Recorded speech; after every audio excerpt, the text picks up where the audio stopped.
right, welcome back to the channel. Can you hear me? Does this work? Guys, I have a chair now. It's so exciting. I can sit. If you can hear me like this and if everything works, we're set. From now on, I'll not pull 4 hours, but 6, 8. It's dangerous now. Let me pull up my auction for today.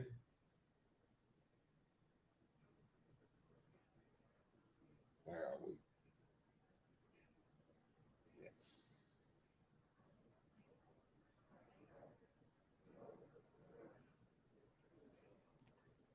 We were looking at the Phillips New York watch auction number 8 for June 10 and 11th, coming up in less than a week now. I had the chance to preview a few pieces when they were actually doing a roadshow here in Los Angeles. I want to take a look at lot number 30, which is the 5131R, now discontinued.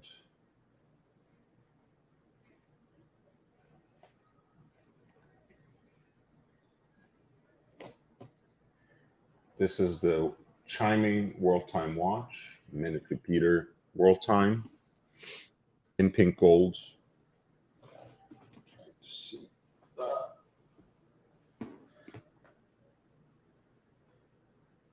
Okay, tell me something, guys. Can you actually hear me? Hey, Basil. Can you hear me well? Is it normal? I hope this works because it's way too comfortable. I don't want to leave this. Okay. This is great. I just need a couple of more pieces here. I need a side table. I need my books. I need some posters in the background. I need a little bit of a better lighting situation. But otherwise, I'll be set. This is very good.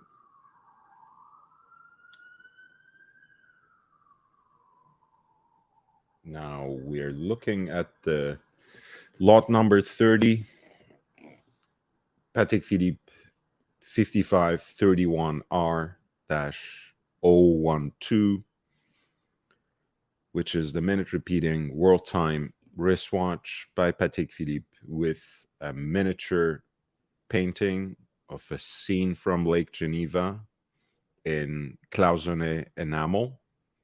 Cloisonné enamel is an artistic craft, miniature painting with tracing the outlines in gold thread and filling in the colors with enamel powder. Of course, the process involves rounds of firing in the oven until the colors are just right. It's very arduous. The smallest mistake can ruin the entire work. So these kinds of pieces, for that reason, are very highly valued. 42 millimeters, a pink gold case with the entire case band decorated with a hobnail pattern, which of course Patek started adopting more broadly since it has been associated with their bezel decorations.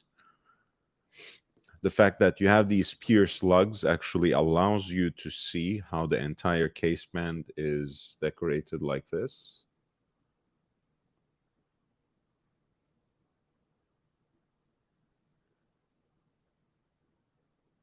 Since you have the slider for the minute repeater on the left flank, the pusher to cycle through the city's ring has actually been switched to 2 o'clock rather than 10, which gives the entire enterprise a little bit more of a balance. The 24-hour ring is divided to day and night, a kind of dark brown color with the crescent for the night hours and a more coppery background for the day hours with a motif of the sun. A very nice style. Unfortunately, there's no recording of the sound, but at least there's a close-up picture of that Clausenet enamel painting, which just has stunning pastel colors.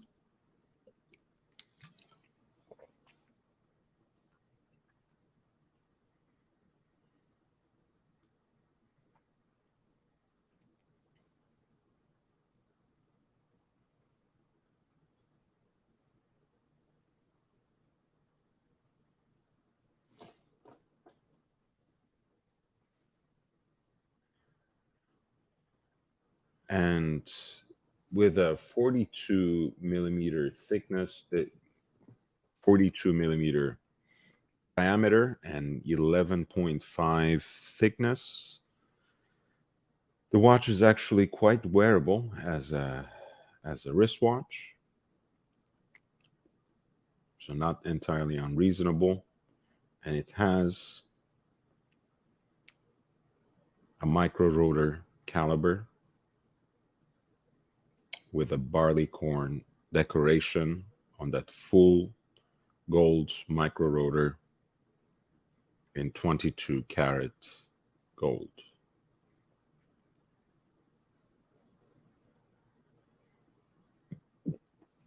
Pardon me. This is lot number 30.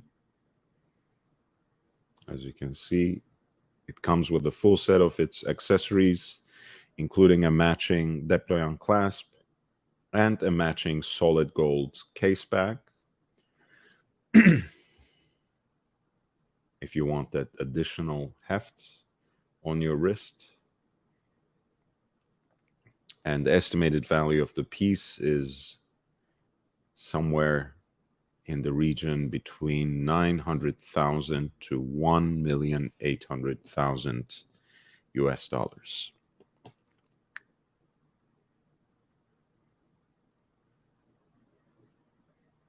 Thank you, Basil. I like it too. Although I have to say, I'm still getting comfortable. I feel like I was a little more comfortable on standing up, actually.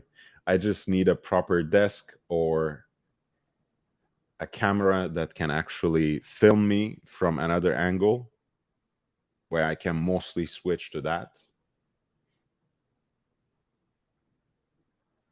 Yeah, I need something like that and some other kind of setup where I can sit here without necessarily looking too preoccupied or covered by equipment.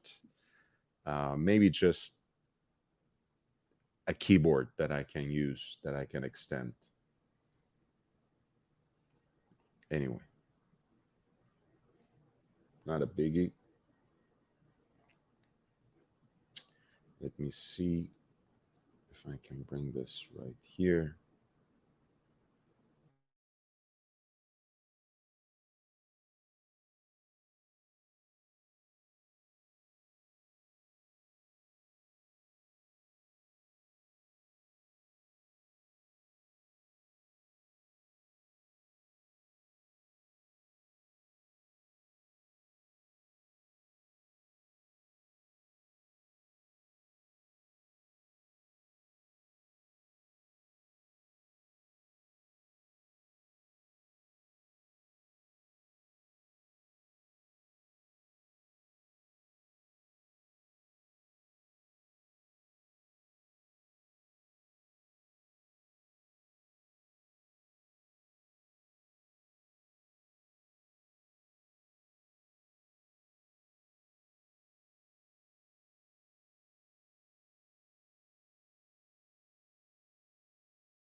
All right. Is it back?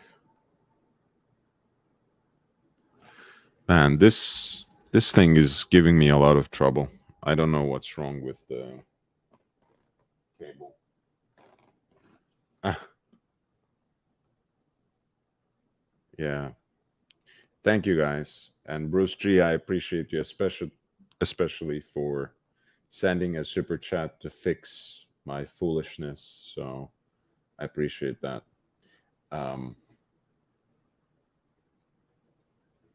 yeah, the lighting was horrible in certain parts, so I don't know how well you can see it, but this is a black label version of the FP Jean chronometre optimum. As an idea, François Paul Jean conceived the chronometre optimum in 1984. It was only the second watch that he wanted to make, one that he wanted to make for himself, a pocket watch initially with double barrels, a remontoir d'égalité, and an oil-free escapement. After he established his independent brand, Jean came up with his first proper design of the chronometre optimum in 2001, which made him realize that he could put on the movement side, that you can see through the exhibition case back, a second counter for the seconds that would move in the inverse direction in deadbeat fashion.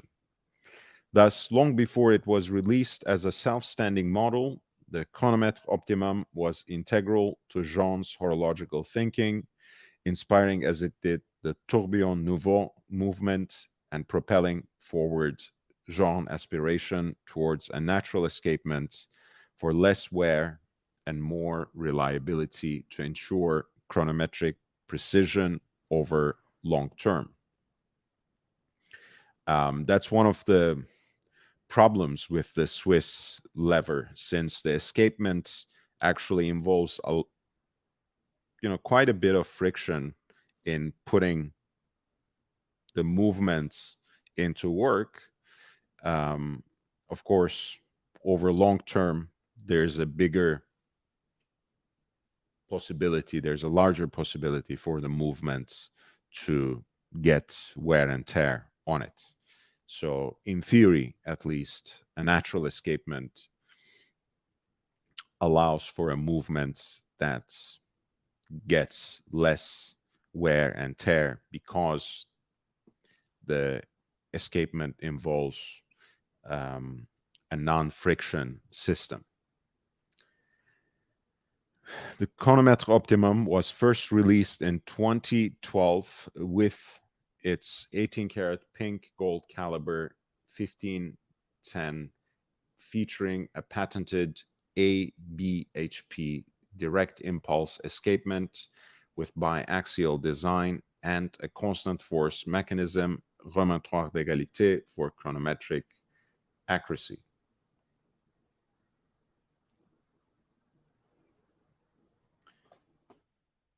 The double barrel layout for the movement allows for 70 hours of power reserve when the watch is fully wound, 50 hours of these without loss of amplitude.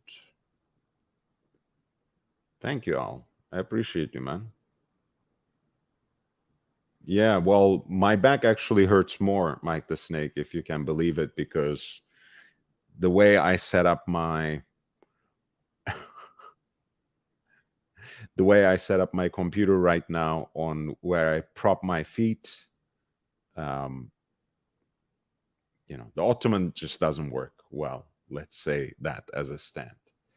So I need to improve bit by bit, piece by piece, how I use this setup, but it's gonna come along sooner than later. And thank you for your super chats. That's where they are going now. Thankfully, I was able to secure this particular chair from a secondhand shop, so it wasn't too burdensome financially. But We are getting there. So 70 hours of power reserve when it's fully wound, 50 of that without loss of amplitude.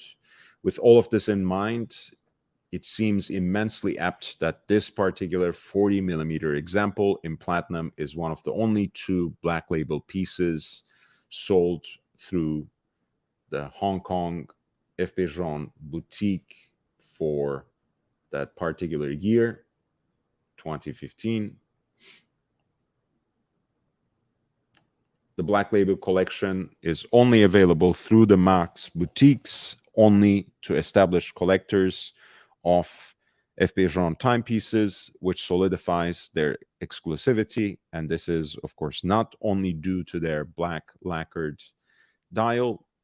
The limited number of those pieces allows for a more personal touch, since every Black Label collection wristwatch is inspected by none other than François-Paul Jean himself before it leaves the manufacturer. At least that's how the story goes. This particular piece is going to go under the hammer at Phillips Watches New York, number 8, on June 10th as lot number 44, with a pre-auction estimate of 80 to 160,000 US dollars.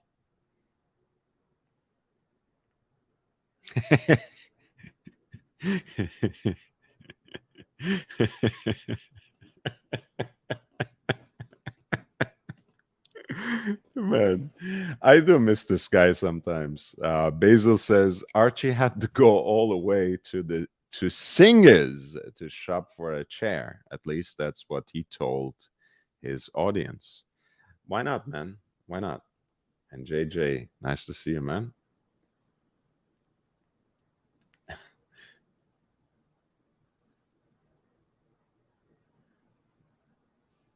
And here's the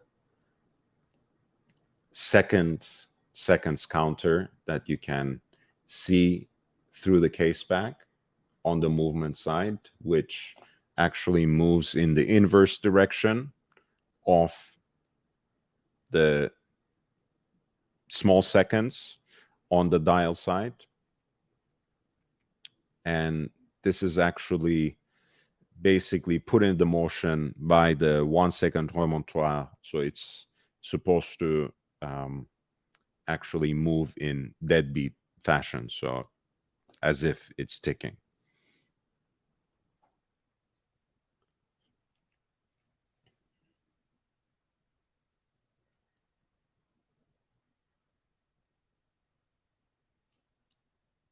With the full set of its accessories, number 44, the pre-auction estimate is 80 to 160,000 US dollars.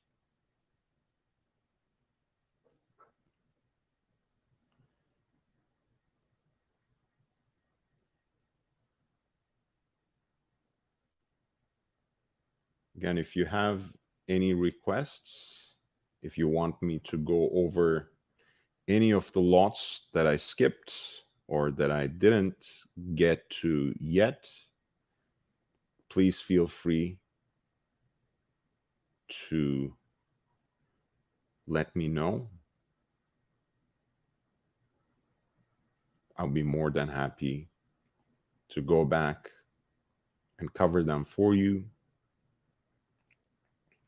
I shouldn't really skip the number 32 because it is, after all, on the thumbnail for tonight's live stream. This is lot number 32 for a Patek Philippe Aquanaut flyback chronograph, a model that was released, if I'm not mistaken, about 5 years ago, 2018.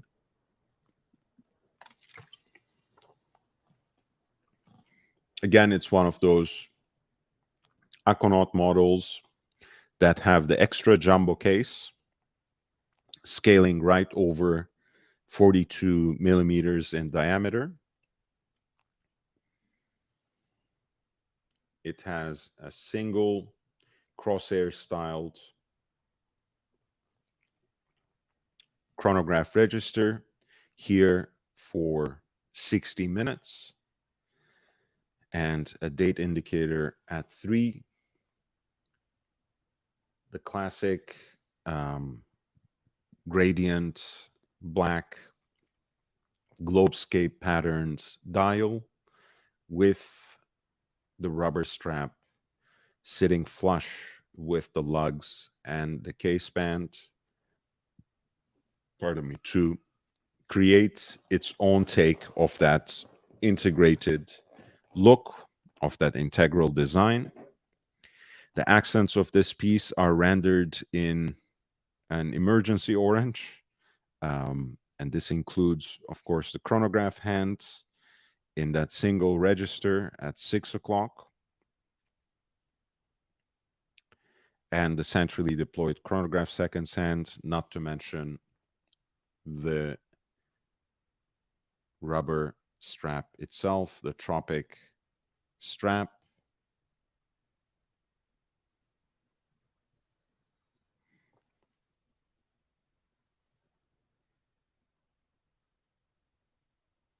Here's the self-winding flyback chronograph movements developed in-house and produced, of course, in-house too by Patek Philippe. 5968A is,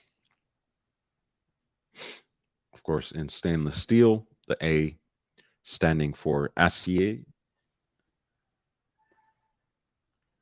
and the estimated value of the piece is 40 to 80,000 US dollars for this piece that actually arrives with the full set of its original accessories. From the original owner, lot number 32 for the Patek Philippe Aquanaut flyback chronograph in stainless steel, reference 5968A-001. Pre-auction estimate is 40 to 80,000 US dollars.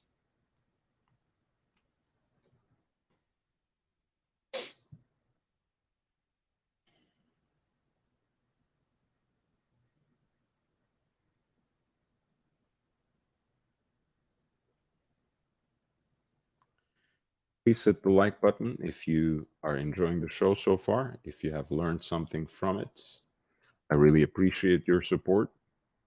If you're just stumbling upon the live stream, feel free to subscribe, check out the other content, leave some comments, share, hit the notification bell because I'm here every day with more watch content.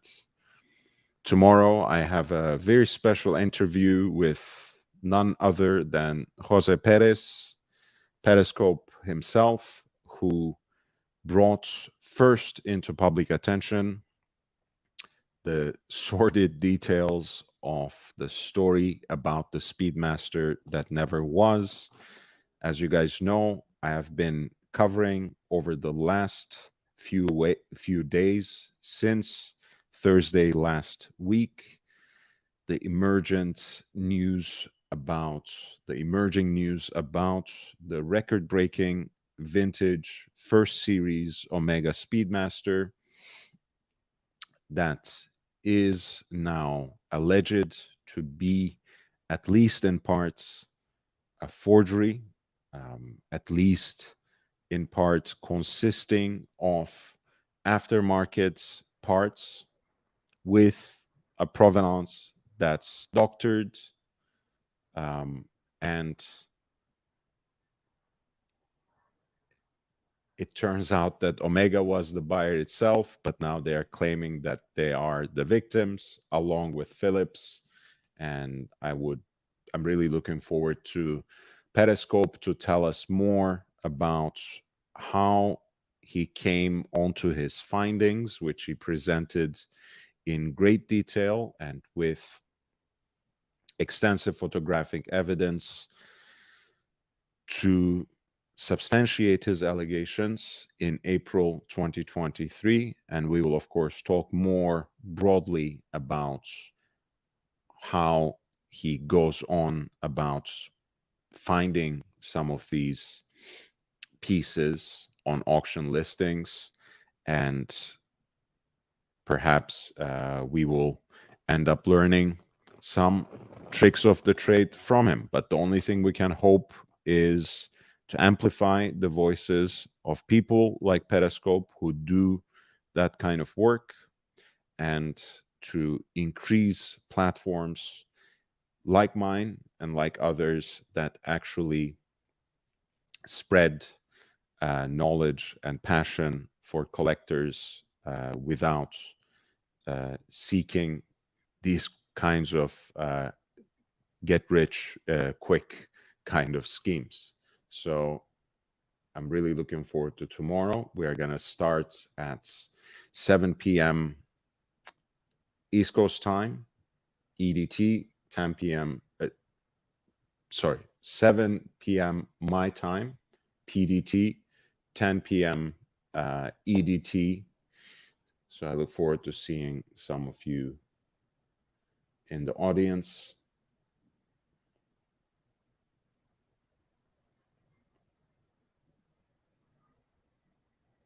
Lot number 41 is Romain Gauthier, Logical 1,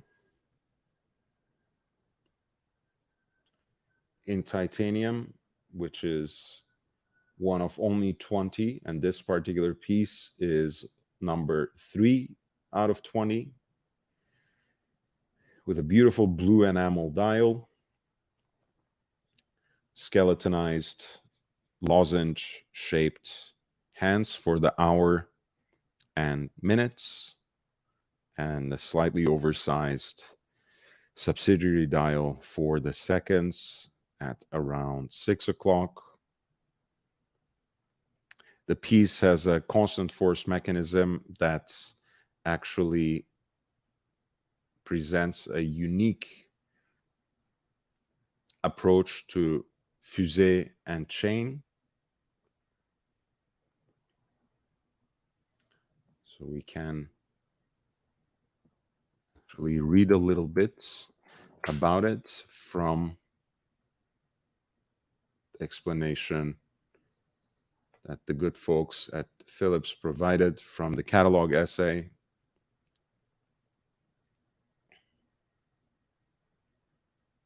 Romain Gauthier launched the Logical 1 in 2013, incorporating a 600-year-old invention, the fusée and chain mechanism. By employing this in a wristwatch, Gauthier was able to provide constant force to the movement. Each link in the chain has a corresponding ruby to minimize friction, and most interestingly, the watch is not wound through the crown, but through a button set in the case at 9 o'clock, which is what you see here. It's really like a pusher. And the crown at quote unquote 2 o'clock is, of course, just to set the time accordingly.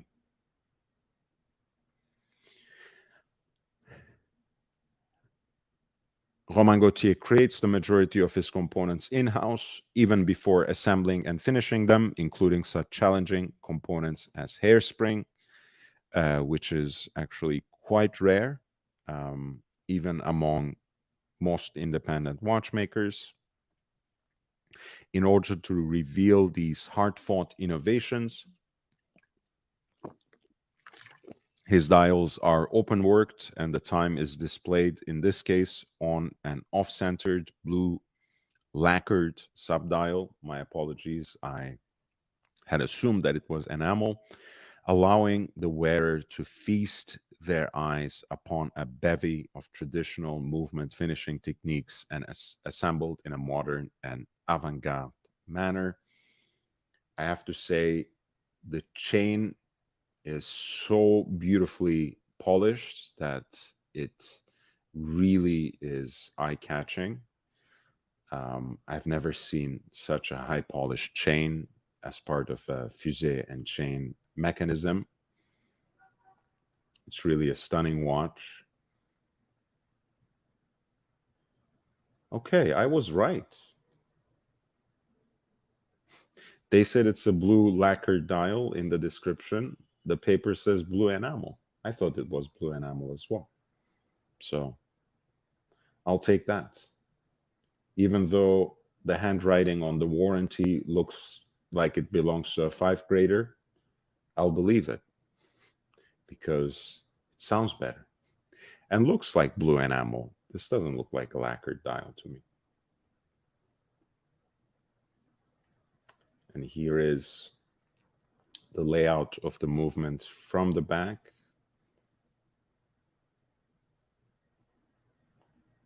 With a power reserve indicator that you can glimpse through the case back as well.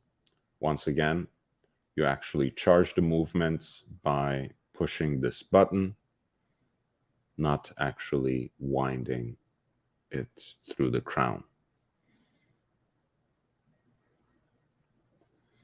Lot number 41 is the Romain Gauthier Logical 1 in titanium, 43 millimeters, one of only 20 pieces, specifically number 3 of 20 pieces. Here, the pre-auction estimate for this exquisite and avant-garde piece is 50 to 100,000 US dollars.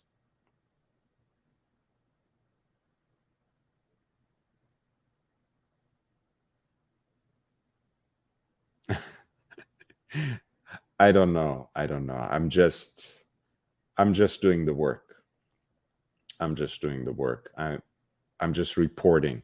So I don't think I need to be interviewed. I never wanted to be the center of attention in that particular way. If it were something I did myself, by all means. But I'm just putting things together.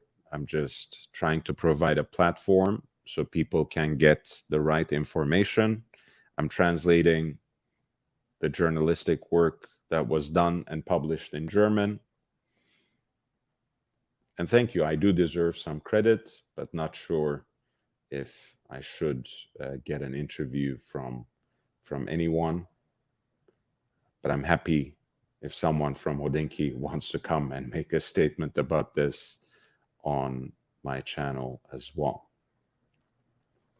Lot 42 is also a stunning piece. I know this is very much a grail for one of the friends of the channel, Saint Peter. You're looking at MBNF Perpetual Evo.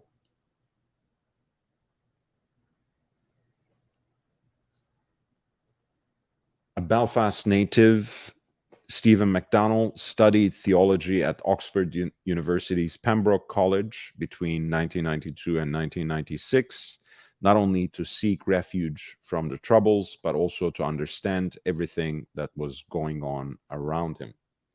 That MacDonald read theology for his college degree might seem an insignificant biographical detail at first blush.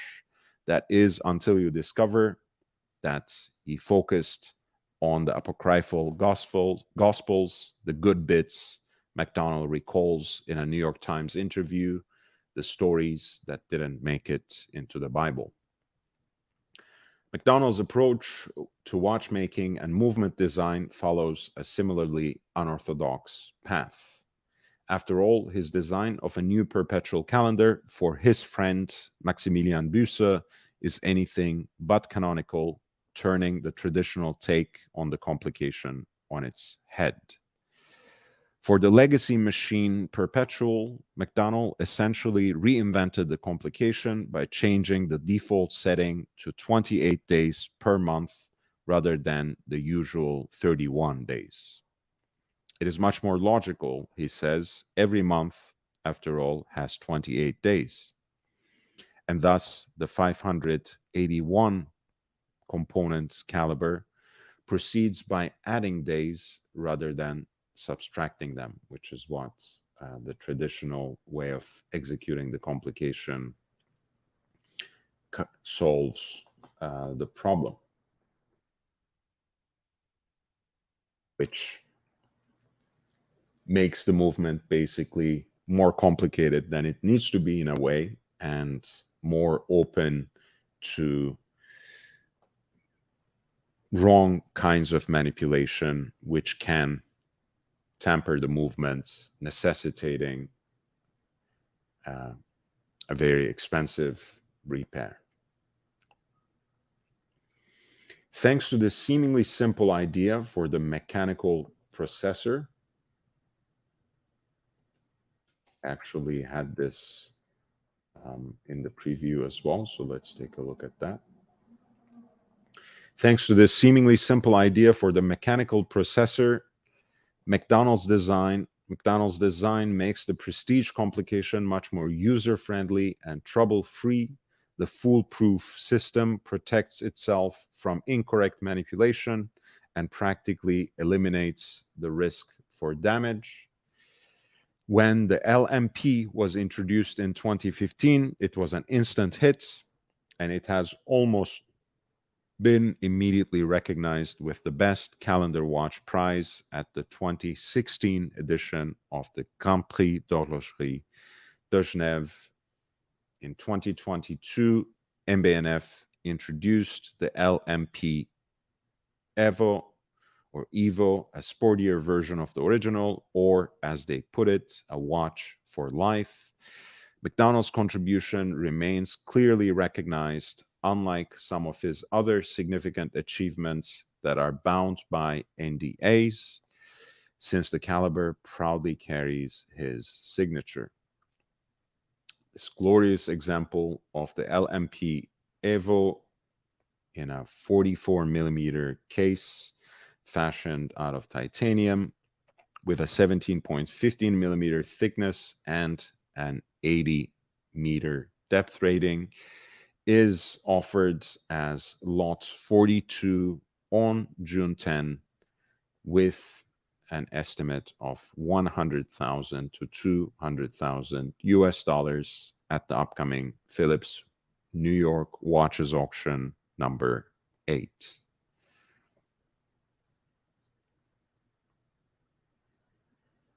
That's where you have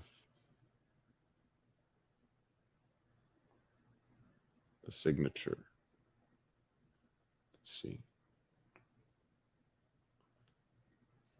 Right here.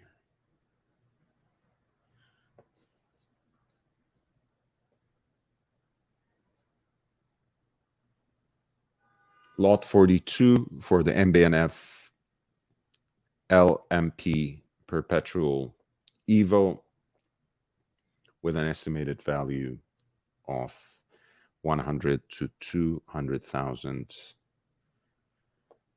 US dollars. And of course, we have just looked at Opus 5. You can see how Harry Winston still approaches high horology with the same mindset. That's why his brand is called Maximilian Büsser and Friends MBNF. He always brings in an important designer, another important watchmaker to elevate his projects to the next level. And certainly the Legacy Machine Perpetual and Perpetual Evo in its own right are such pieces that are taken to the next level by Stephen McDonnell, who has also designed the innovative chronograph for them, the sequential Evo.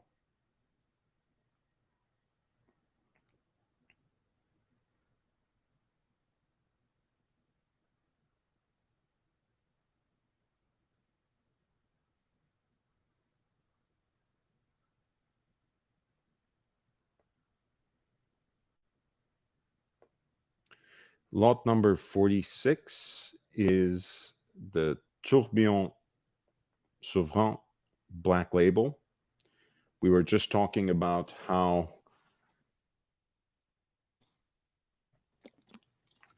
there are a limited number of Black Label pieces that are provided to each boutique. The Black Label pieces are only sold to collectors of the brands who have already bought a watch from one of their boutiques. They're quite exclusive. And if the urban myth is correct, these are watches that actually pass through François Pauljon's desk for a final inspection before they leave the manufacturer. This particular piece is from 2006 in a 40 millimeter platinum case.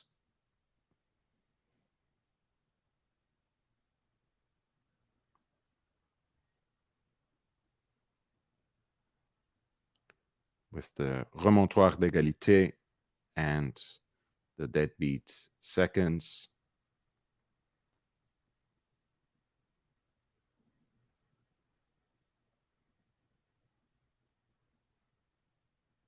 With the full set of its original accessories.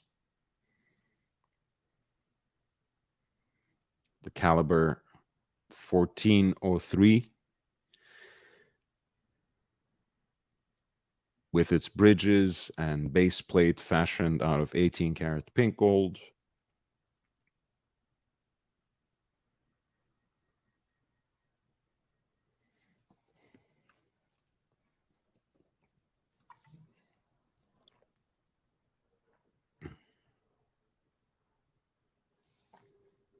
And essentially, since this is a 1-minute tourbillon, you end up having two different seconds counters on the dial of the watch,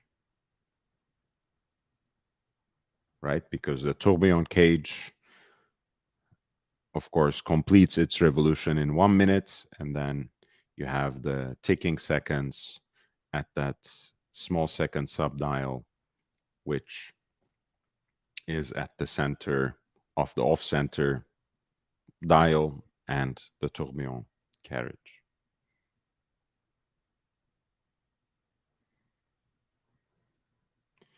Oh God, doesn't allow me to pause properly, but that's what I mean.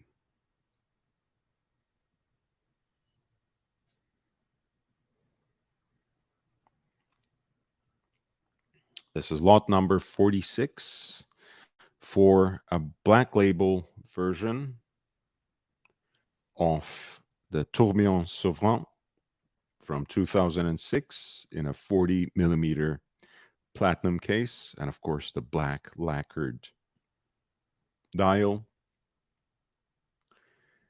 with a remontoir d'égalité and deadbeat seconds,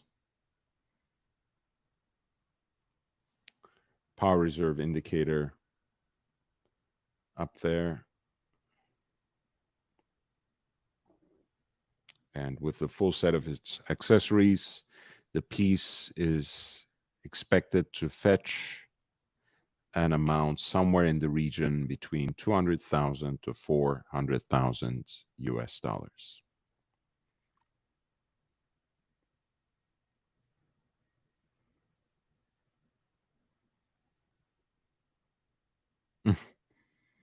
Interesting take, Thomas. Yeah, it's fascinating. Fusée and chain was established by an horologist in the 15th century, yet the first bicycle chain was in 1860s. Who would have thought it would be in that order? Time and distance is a perfect pair.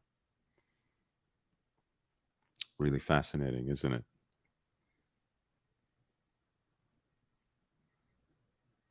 Oh, number 47. This is great. I could wear this as well. This is an Alter Barnes Antigua, which is probably the only example of these watches that still carries the branding. Let's take a look at it on my wrist here, and I will share with you my reflections. The Antigua has often been described as the missing link between traditional horology and contemporary independent watchmaking. It is also one of those perfect instances where high horology arrives at artistic expression, where it almost reaches into poetic expression. The steampunk ethos of this timepiece invites you into a lucid dream of a future imagined from the past, what Vianney Olter describes using the French phrase futur antérieur, where the Antigua would perform on the bridge of some retrofuturistic spacecraft the kind of navigational functions that were once delegated to a marine chronometer. The unique execution of the perpetual calendar through the four portholes of varying sizes almost simplifies what is traditionally a prestige complication. In the order of decreasing diameter, they indicate hour and minutes, month and leap year, day of the week, and the dates. Even as the level of finishing elevates the Antiqua to rarefied heights, even among the best of his contemporaries, the highly embellished and hand engraved dials fashioned from precious metals and mirror polished inner flanges, to name just two aspects, the prominence of the rivets on the case and the crown, 104 rivets in total, serves as a visual reminder of the utilitarian ethos of those vital timekeeping instruments of the old. The mysterious mass rotor reveals just enough of the caliber without doing away with the mystery, which is the Lemania caliber 8815 masquerading as VH198, but the textbook perfection of the finishing on the monobridge is quite a spectacle, with the whirring of the rivets every time the invisible sapphire crystal rotor spins. When form follows function so perfectly and without sacrificing the theatricality that makes a modern horological innovation, it is sometimes difficult to believe that the Antiqua was actually the first watch that Vianney Olter released as an independent in 1998. This piece is going to go under the hammer on June 10th as at Phillips Watches New York auction number 8, lot 47, with a pre-auction estimate of 120,000 to 240,000 US dollars.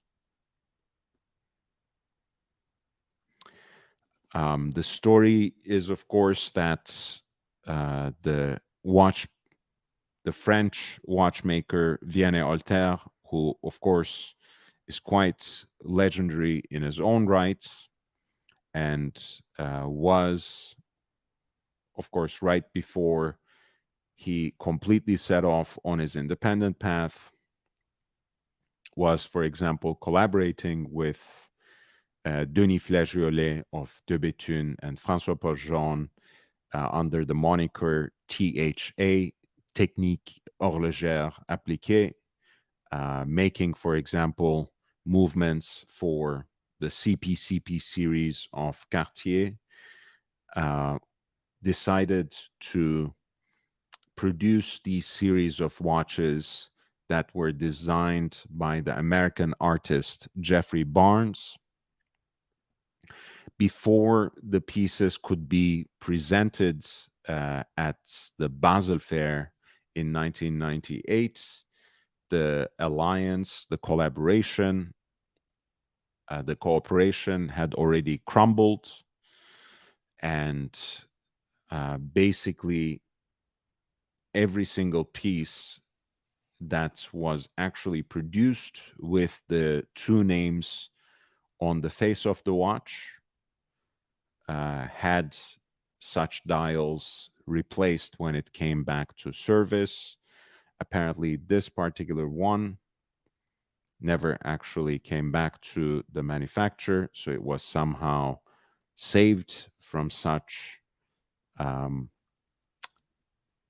I guess, modification. Let's put it like that.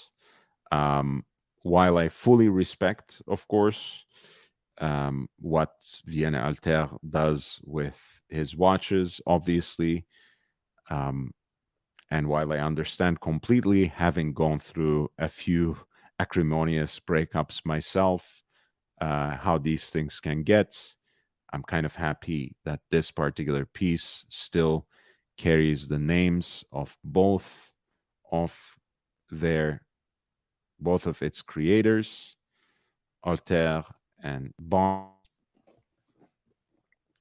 And honestly, I actually absolutely adore it. And with all its autre design, it really wears well on the wrist. It actually is not big, is not that big, is not that outrageous. It looks quite amazing, actually,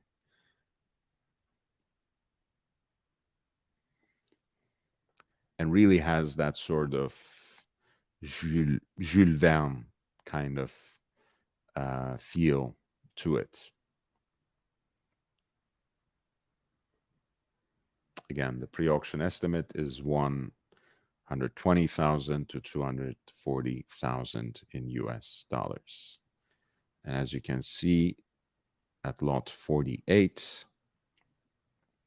you have a pink gold example of the Vienna Alter Classique, which is, at least in my interpretation, very much like more aggressive, more brutalist version of the Cartier Pasha, and yet another Jeffrey Barnes design that Vienna Alter continued to produce. Here you have the 36.5 millimeter pink gold case that is perfectly round itself, with the rivets on the bracelet, on the bezel, my apologies, as well as the grip of the crown. You have the Arabic numerals that are first engraved on the precious metal dial and then filled in with the enamel. T-bar lugs, which help join the leather strap to this elegant but retrofuturistic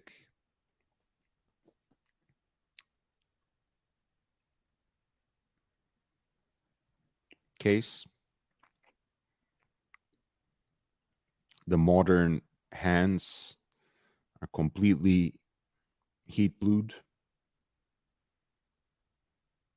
strikingly mirror polished inner flanges that give the dial lots of depth.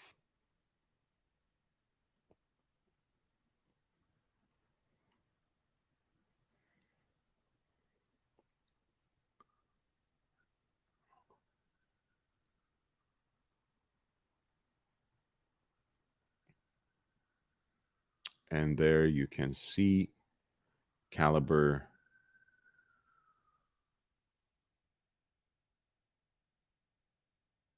VH100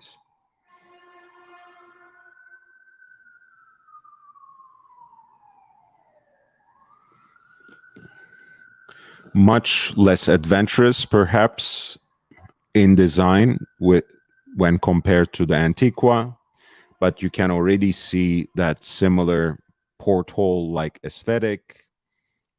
You can already see that same steampunk vibe. You can certainly see that it came from the mind of the same artist.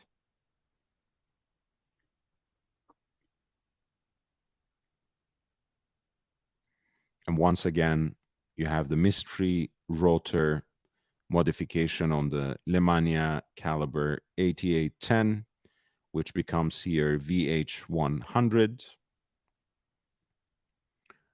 And that mystery rotor was actually also something that germinated from the mind of Jeffrey Barnes, the original designer of these watches.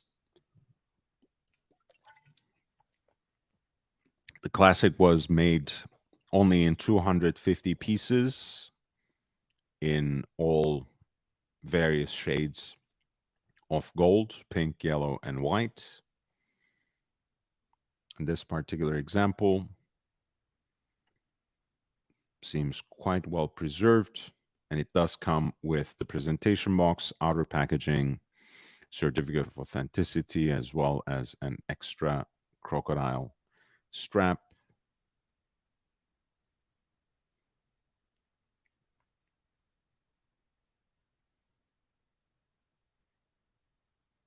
Vienne Alter Classique in pink gold from around 2000s, with a very conservative estimate of 15 to 30,000 US dollars.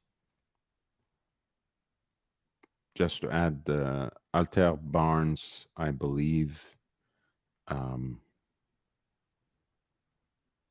has its instruction manual, its guarantee, the setting pin, as well as the original winding box with the porthole display, which is itself a work of art. I'm kind of disappointed that they didn't picture it in the presentation. Let me see if I can find a video or picture of that. It really looks beautiful in that box.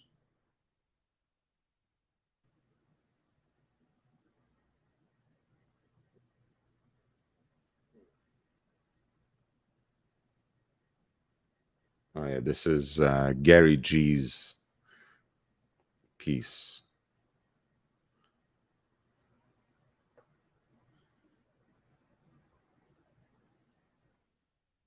which is in pink gold, unlike the yellow gold example we were just looking at, but the idea of the box will remain the same, even though its accoutrement might be a little different. This is the beautiful presentation / winding box for the Antiqua.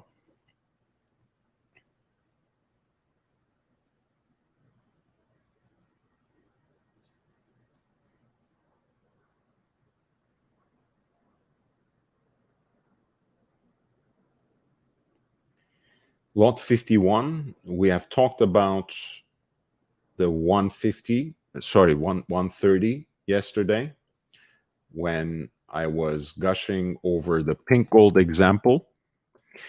I've mentioned then that the stainless steel cases were made by Venga, unlike the precious metal versions, which were made by Émile Vichet.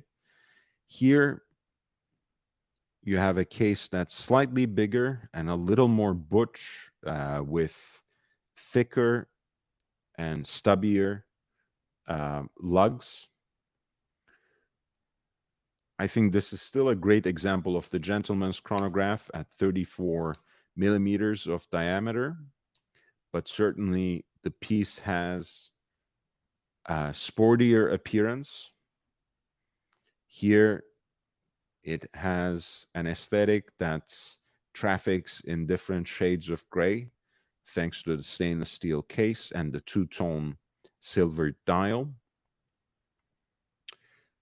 The bicompax chronograph configuration with the two registers perfectly aligned and beautifully proportioned in relation to the crown.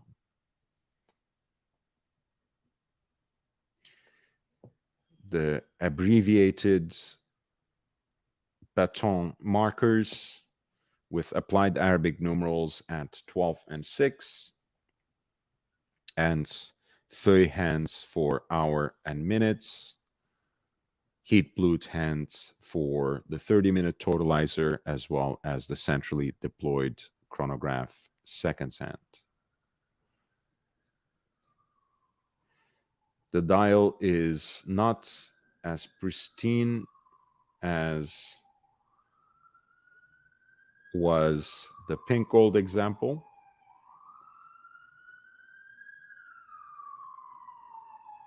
but the 13 ring Valjoux caliber is as impressively decorated and as clean as anyone has seen.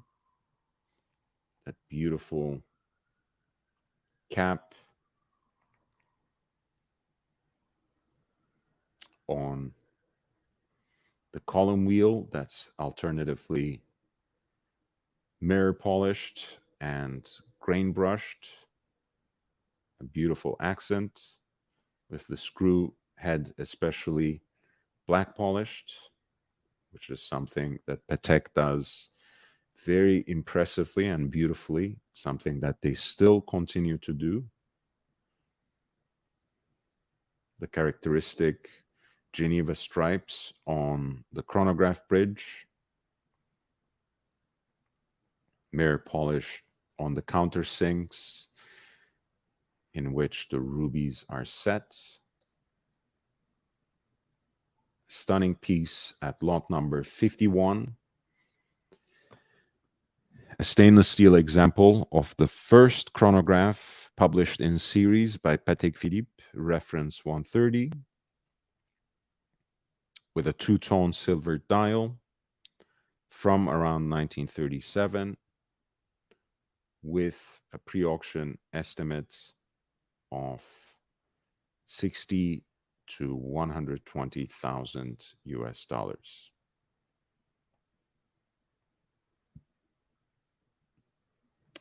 Please hit the like button while I get a little bit of a cold drink,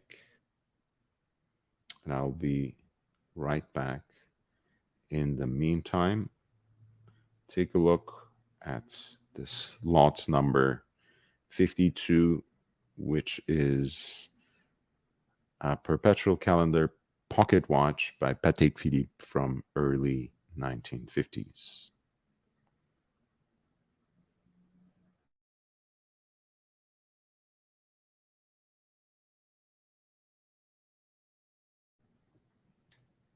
And thank you, Thomas. I always appreciate your kind words and judgment.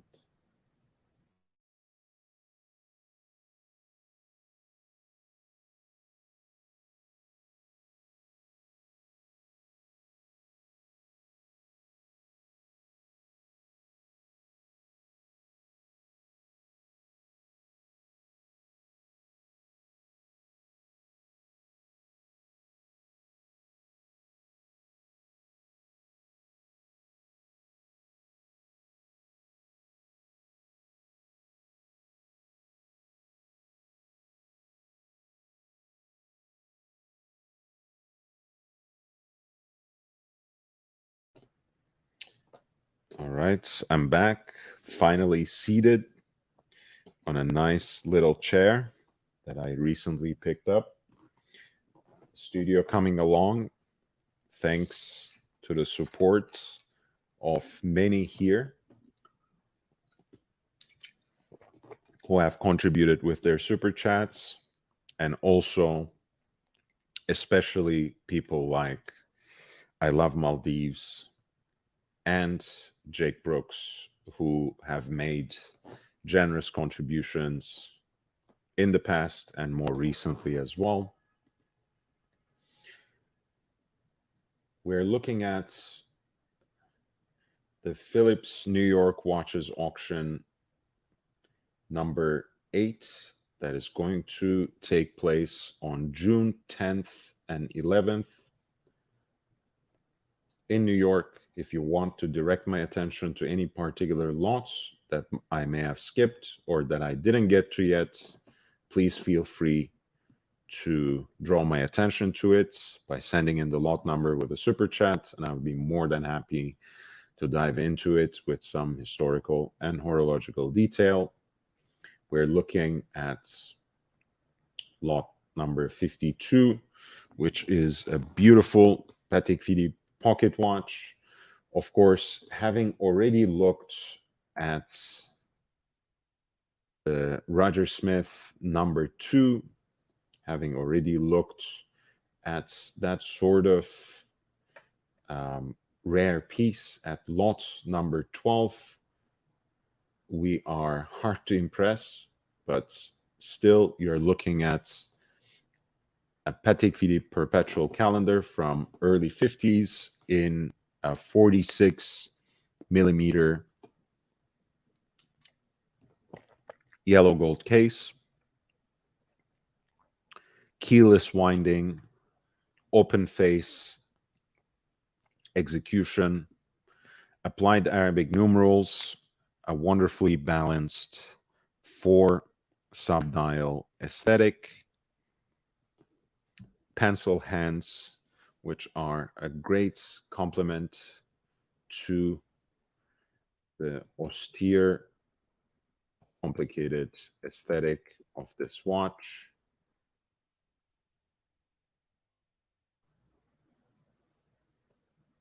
The case is made by Venga, which after the first series also provided the cases for reference 2499, which was the perpetual calendar chronograph wristwatch, which followed the 1518.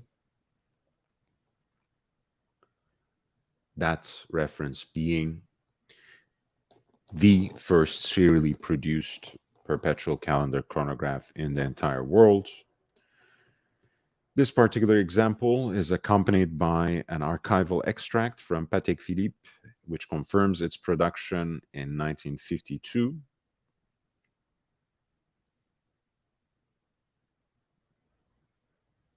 An absolute classic, reference 725.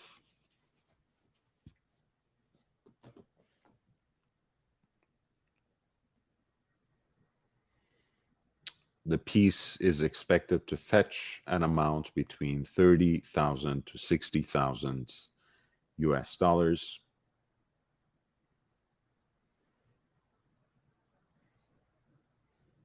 Again, very clean, beautifully preserved, and with an aesthetic that is, of course, quite reminiscent of a number of wristwatch references for the perpetual calendar and perpetual calendar chronograph by Patek Philippe, such as 2497 and 2499, if not the references that came before them. This is the 725-2 at lot 52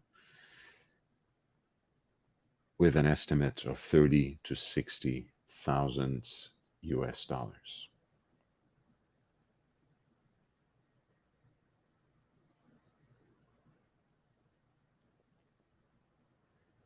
Speaking of perpetual calendars, a 3940 at lot 54, 3900 series. Oh, at least we know that the lighting is good. Well, maybe a little too much. I don't know. You guys tell me. I'm still getting used to this new spot. The 3900 series, I think, is an absolute classic with 36 millimeter cases. Very classically designed. concave bezels, obus-shaped applied indices, Dauphine hands, a nice big aperture for the moon phase indicator, which is encircled by a slightly oversized pointer date, a German calendar in this case, which is actually missing its umlaut for the month of March, but is distinctly abbreviated for the German names for the days of the week at 9 o'clock. This is the 3940 from the first series in a 36 millimeter yellow gold case, a Patek Philippe perpetual calendar with day and night, leap year, and moon phase indicators, 36 millimeters, beautifully sleek, with a micro rotor movement that is built on the caliber base of 240. The piece has an estimated value of 25 to 50,000 US dollars.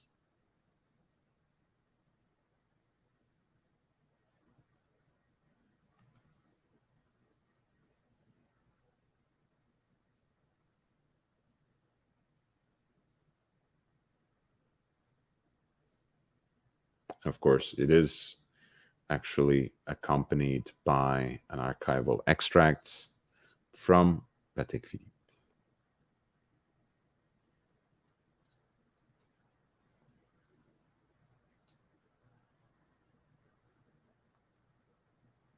Let me see if I can actually reduce some of this light as you're looking at this beautiful white gold version of the multimeter self-winding chronograph that Patek Philippe did for its 175th anniversary.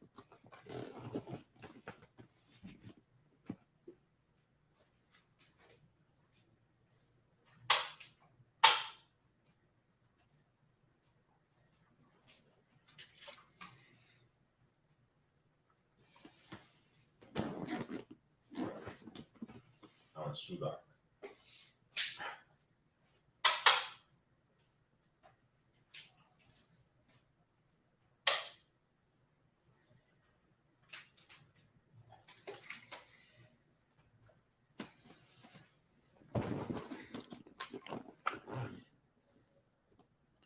Is this better? I think this is a little better. Let's see. We'll adjust.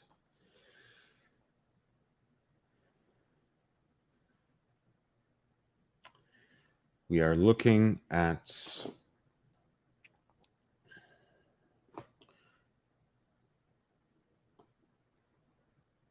lot number 55, Patek Philippe 5975G, which was produced as a limited edition on the 175th anniversary of Patek Philippe.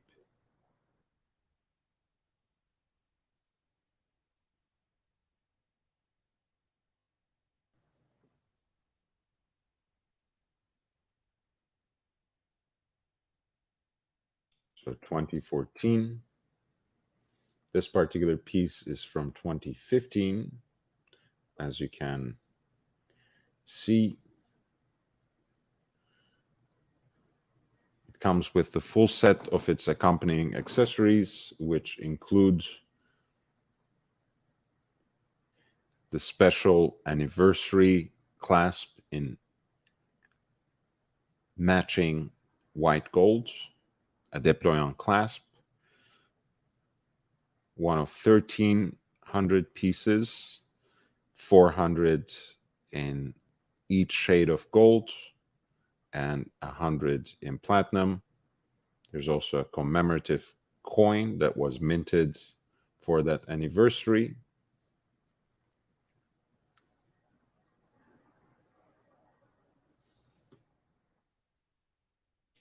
I had the occasion to try a platinum example of this in the run up to the Phillips New York auction last time in December when I was in New York. It was a very nice occasion, and the people at Phillips were incredibly hospitable. I think the platinum one is particularly striking with that black lacquered dial.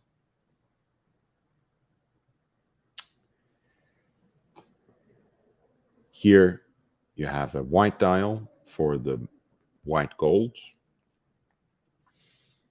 a precise measuring instrument for distance, heart rate, and speed. The scales for the telemeter, pulsometer, and the tachometer are consecutively nestled within each other in the manner of concentric circles. The white gold version was produced in 400 examples. Between the elements of the neo vintage design, including the distinctive step lugs, as well as those subtly recessed layers of the dial that you can probably observe if I am to just zoom in. As you can see, the dial has like several steps that not only separate the discrete scales, but also give the dial a certain visual depth. Again, you have the telemeter on the perimeter, which is graduated in kilometers, a pulsometer that is nestled right within it, right next to it, graduated for 15 pulsations, and then snailed into the center of the dial. You have the tachometer,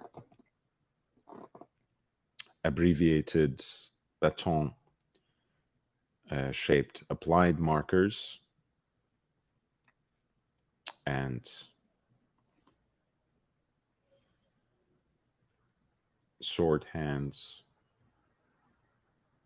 centrally deployed black chronograph hand, which makes it highly legible. The case is engraved accordingly. And behind that case back, which houses the self-winding column wheel chronograph caliber, and unfortunately shields it from quotidian contemplation. This is lot 55.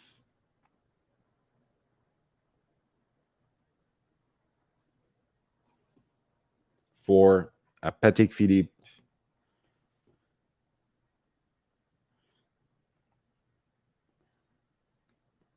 hand-wound chronograph, which is their in-house CH28,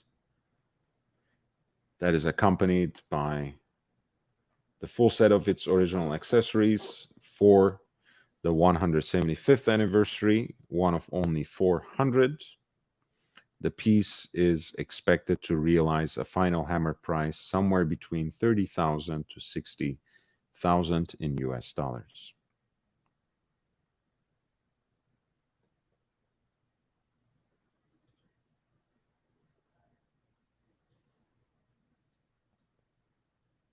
I don't know why we suddenly jumped all the way into the hundreds. We're still at our tender beginnings. Number 56 is an absolute favorite. Sorry.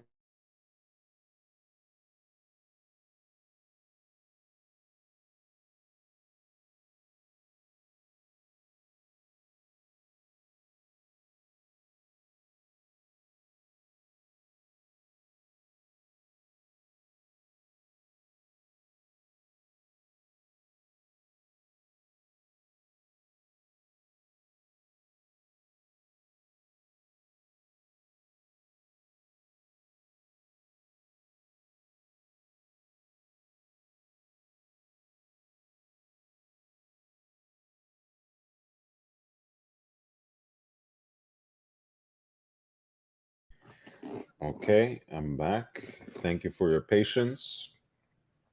This is the 3970 EJ at lot 56. The E stands for étanche, referring to the waterproofness of the case. The J for jaune, which of course refers, pardon me, to the case material, which is yellow gold. In 36 millimeters, this is of course an absolutely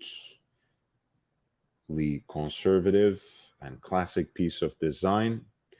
Applied stick markers and leaf-shaped hands for hour and minutes, with a silvered opaline white dial, subtly recessed chronograph registers, which also house the leap year indicator within the 30-minute totalizer at 3 o'clock, and at 9 o'clock, the continuous running seconds, as well as a micro hand for a day-night indication through a 24-hour scale.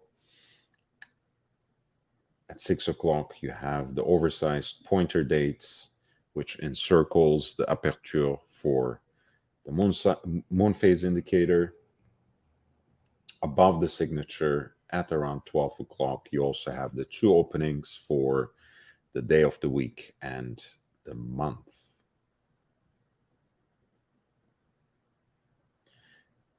Beautiful case with claw-like step lugs and pump pushers, which live up to that classic design. The screw-down case back to secure the water resistance of the case.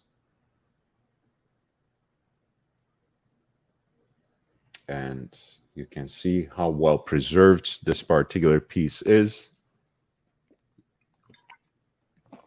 by the crispness of that 18 karat hallmark 750, which is another way of saying 18 karat, of course. Lot number 56, a Patek Philippe perpetual calendar chronograph in yellow gold in a 36 millimeter waterproof case. An absolute classic, which comes with its archival extracts, which confirms the production of the watch in 1990 and its subsequent sale on April 9th, 1990. A later presentation box and a setting pin is included for this piece that is expected to fetch an amount somewhere in the region between 50 to 100,000 US dollars.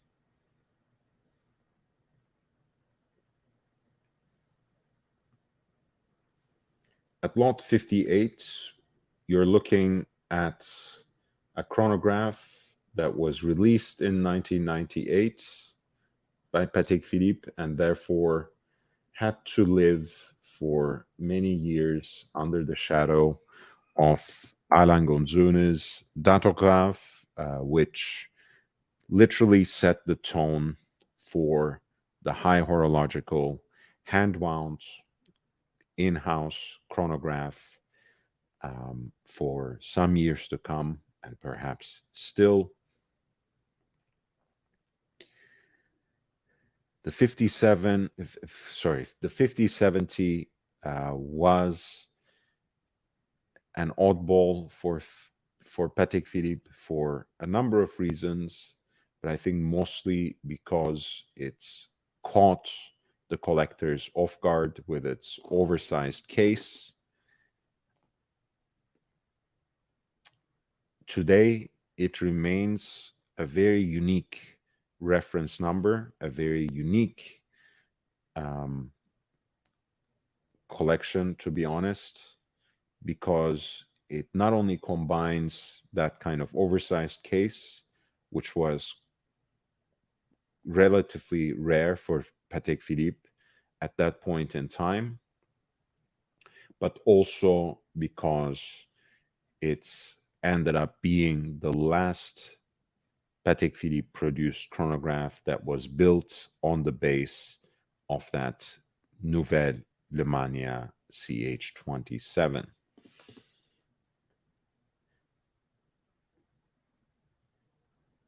The platinum version is, of course, the rarest.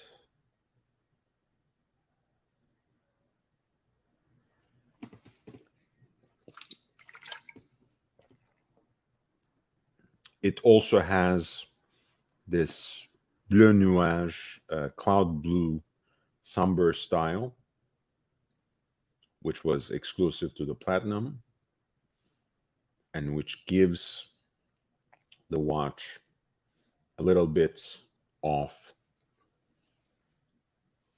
a sporty edge.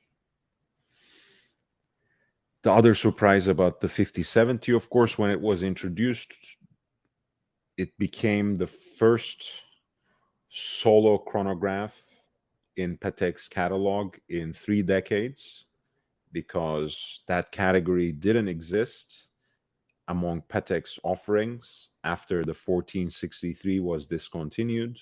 Of course, they had many different kinds of perpetual calendar chronographs over the years, including the legendary references of 3970 and 5970 later, but that was the surprise of the 5070. Over the years, I think it became quite interesting as a collector's item at this point.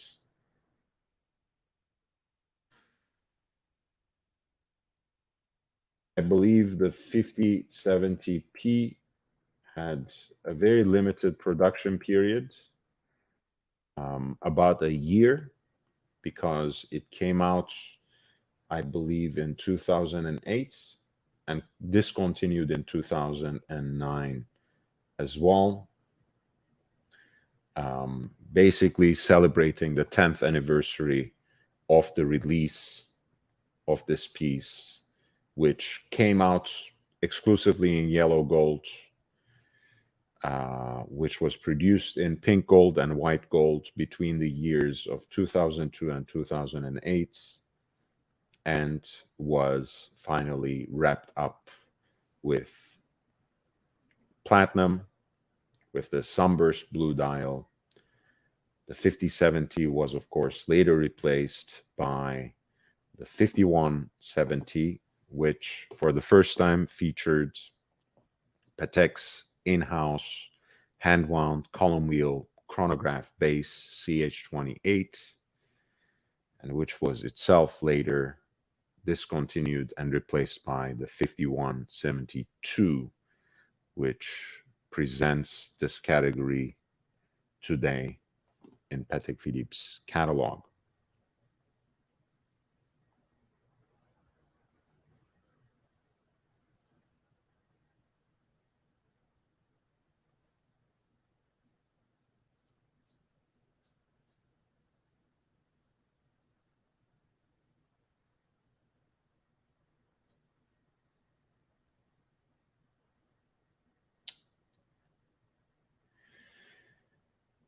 This is the caliber base Lemania CH27 or 2310.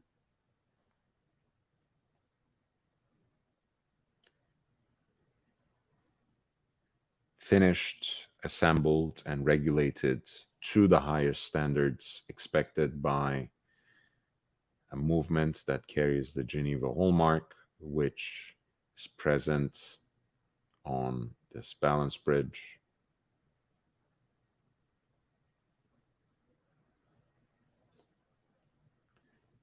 The 5070p from 2009 at lot 58 with its original presentation box as well as a certificate of origin and all its original accessories. The piece has an estimated value of 100,000 to 200,000 US dollars.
We are covering the Phillips watch auction number 8 in New York that is going to take place in less than a week now on June 10th and 11th. And we're specifically looking at lot 61. This is the famous Cartier Tortue monopoussoir from the CP series. As we talked many times on the channel before, Cartier Paris, for an illustrious decade between 1998 and 2008, produced this collection that brought together the heritage of their strong, beautiful archival designs with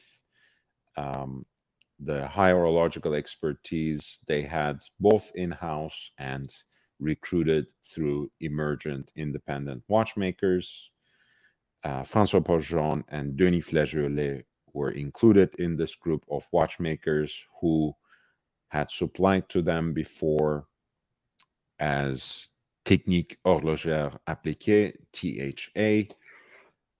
They actually brought to Cartier this project of reviving their icon from the roaring 80s, the single button chronograph in the tonneau shaped case, which was called Tortue à pattes, a turtle on legs.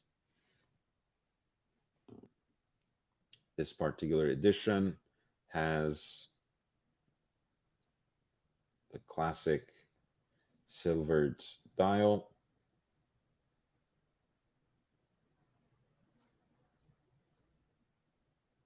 Roman numerals, the two chronograph registers, both of which have their railroad style tracks, 30-minute totalizer at 3 o'clock and the continuous running seconds at 9, heat blued hands, including the hour and minute hands in the Breguet style, which presents a beautiful contrast against the silvered backgrounds. The shape is traditionally called apple-shaped or pomme-shaped, centrally deployed chronograph, seconds hand as well. It's also heat blued. As you can see, this piece comes with the set of its original accessories, which includes the red Cartier Paris Collection Privée presentation box as well. And here's a look at that 045 MC, which was designed for Cartier for this model. The monopusher chronograph with the column wheel and an horizontal clutch. Versions of this movement were later used by Denis Flageolet for De Béthune DB1, DB8, the football timer with the single 45-minute totalizer at 6 o'clock, and more recently, the DB8 with the 8 spelled out, which presents a newer case, a 60-minute chronograph register, as well as an exhibition caseback, which gives you a glimpse onto the movements. Here, the bridges are beautifully embossed with the double wishbone logo, which serves as an elegant but also excessive reminder of how luxurious this piece is. Reference 2356, the Cartier Tortue monopusher chronograph in yellow gold, sapphire cabochon on the crown, which marks also that single button for all chronograph functions, plays wonderfully well with the heat blued hands. Sold by the original owner at lot 61, this piece has a rather conservative estimate of 15 to 30,000 US dollars.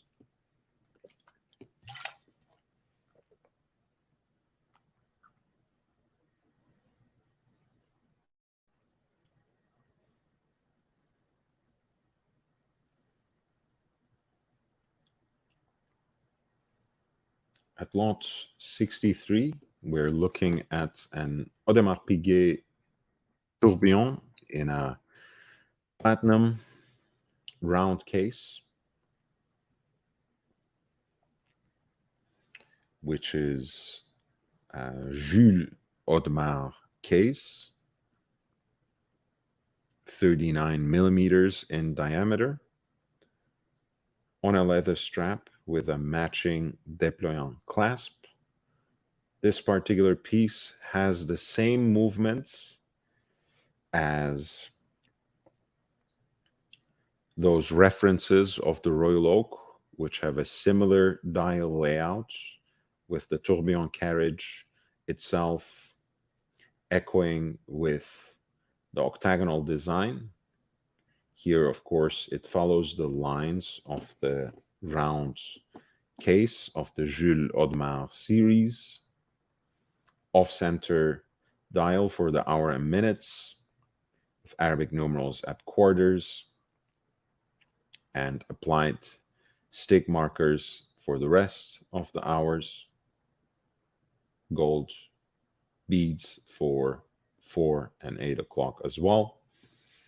Heat blued hands for the subdials that are framed with white rhodium plated rings. One for the power reserve, one for the pointer date, and the beautiful tourbillon cage at 6 o'clock. To preserve the balance of this design, as you can probably already notice, the crown has been eliminated, with the winder moved to the caseback, as you can see here. The caseback is engraved with the number of the movement, number 12, and it is very well preserved with prominent and crisp hallmarks for this 39 millimeter Jules Audemars platinum case. At lot number 63, we have the AP 25873 PT Jules Audemars self-winding tourbillon from the 1990s. the piece is expected to fetch an amount somewhere between 20 to 40,000 US dollars. And it comes with the digital AP archival extracts.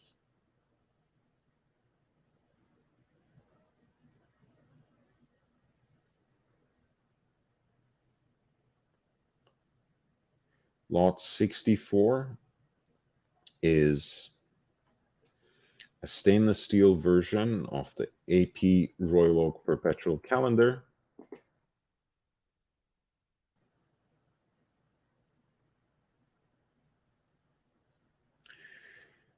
Reference number 25654 ST,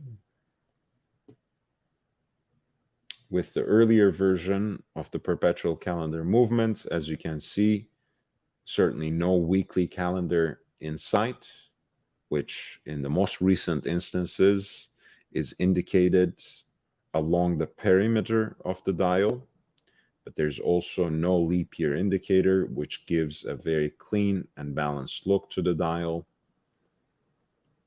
Silver dial, not a tapisserie dial, which strays from the traditional design elements, perhaps, of a Royal Oak.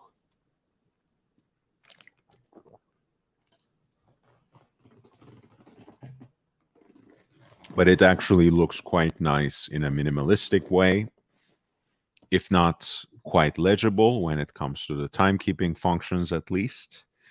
Pencil hands, heat blued hands for the subdials, pointer date at 3 o'clock, day of the week at 9 o'clock, and the month at 12 o'clock, with an aperture for the moon phase indicator at 6 o'clock. This is a self-winding perpetual calendar in the classic 39 millimeter case, built on the ultra-thin self-winding caliber JLC 920.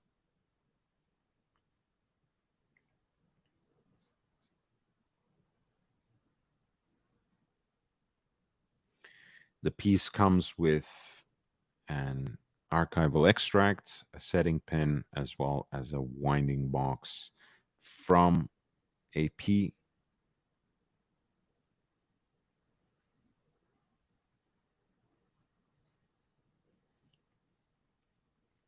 Lot 64 is an AP Royal Oak perpetual calendar in stainless steel with a silver dial from mid-90s, an estimated value of 60 to 120,000 US dollars.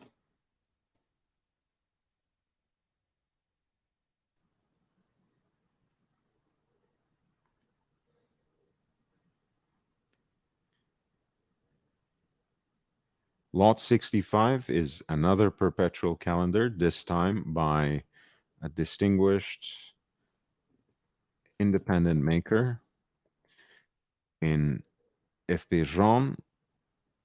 This is the FP Jaune Quinzième Perpétuel in platinum, 40 millimeter case. The piece is relatively recent and has this kind of four-leaf clover style white gold center dial with Arabic numerals for the hour markers and a railroad track for the minutes. Power reserve indicator at 9 o'clock, the signature at 3 o'clock, the guichet, two guichet style oversized date at 6 o'clock, and two aperture at around 12 o'clock for the day of the week and the month. There's a micro hand for the indication of the leap year right under the hand stack. And all these hands are heat blued stainless steel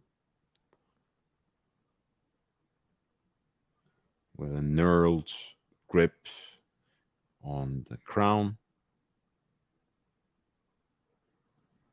This piece is from Manfredi Jewelers from Greenwich, Connecticut, bought in October 2021. And it comes with the polishing cloth as well as the presentation box and the outer packaging as well. This is lot number 65 with an estimated value of 60 to 120,000 US dollars for the F. Bejon Perpetual Calendar from 2021 in platinum.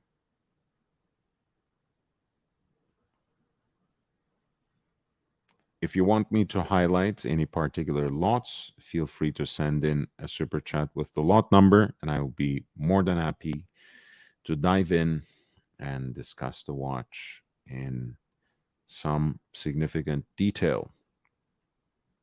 At lot 67, we're looking at a very unique version of the F. Bejon Centigrave.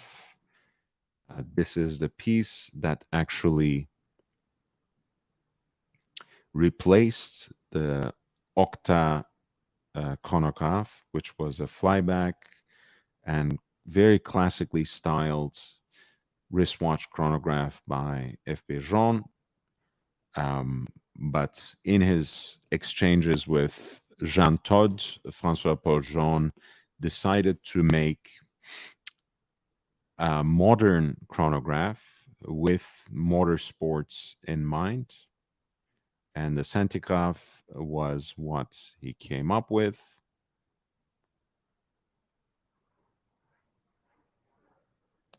And this particular piece was made to commemorate the 10th anniversary of its Hong Kong boutique.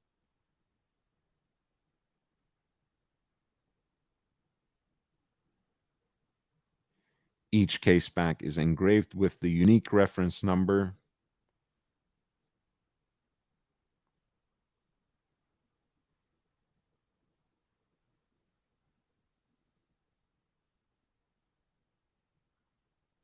And the boutique's hometown. This particular piece has a 40 millimeter highly polished titanium case, a beautifully intricate and complex dial that is paired with an 18 karat pink gold crown and sliding pusher for the start, stop, and reset functions. So basically, once again, you have, as you do in a lot of Jean pieces, a great conjugation of classical elements with a modern touch. Essentially, the Centigraph is a monopusher chronograph, right, where you operate all the functions with a single sliding pusher at around 2 o'clock, right above the crown. But you have a chronograph function that measures down to 1/100th of a second, where you have the chronograph register at 10 o'clock.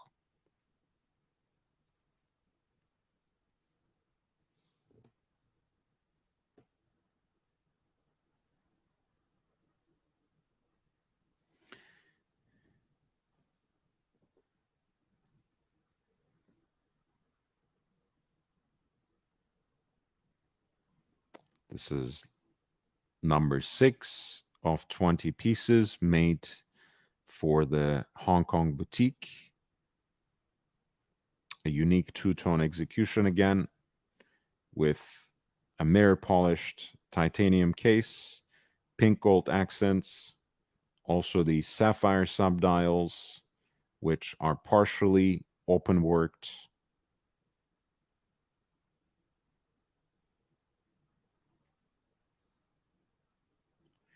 "10 minutes."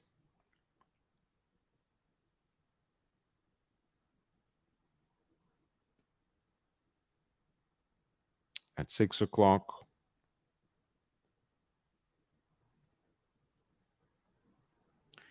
A 20-second indicator here with a hand that makes its full revolution in 20 seconds, and the centigraph hand at 10 o'clock, which makes one revolution each second, but can be stopped to get a reading down to 1/100th of a second.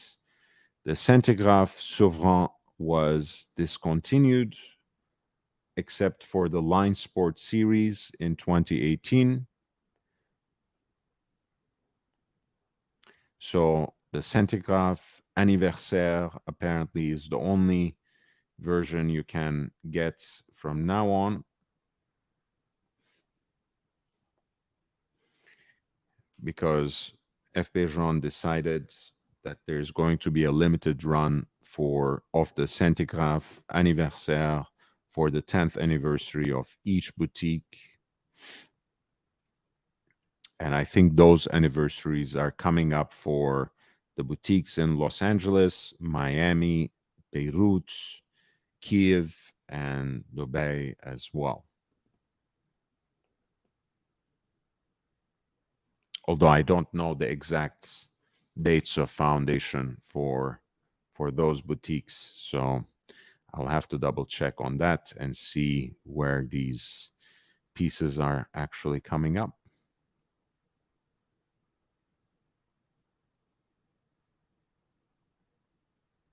Here's the piece in its presentation box. Here against the nice black leather background. And here you can see the hand wound movement with the 18-karat pink gold bridges decorated with Côte de Genève circulaire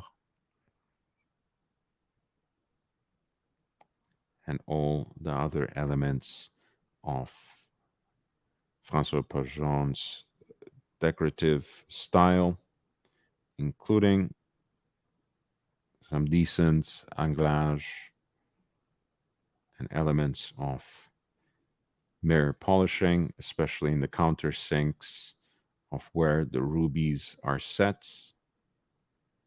We can also glimpse into the perlage of the base plate, which is likewise fashioned out of 18-karat pink gold. Number 6 out of 20 for this centigraph anniversaire in two-tone polished titanium with pink gold accents at lot number 67 with an estimated value of 100,000 to 200,000 in US dollars. Hey, John D, nice to see you, man.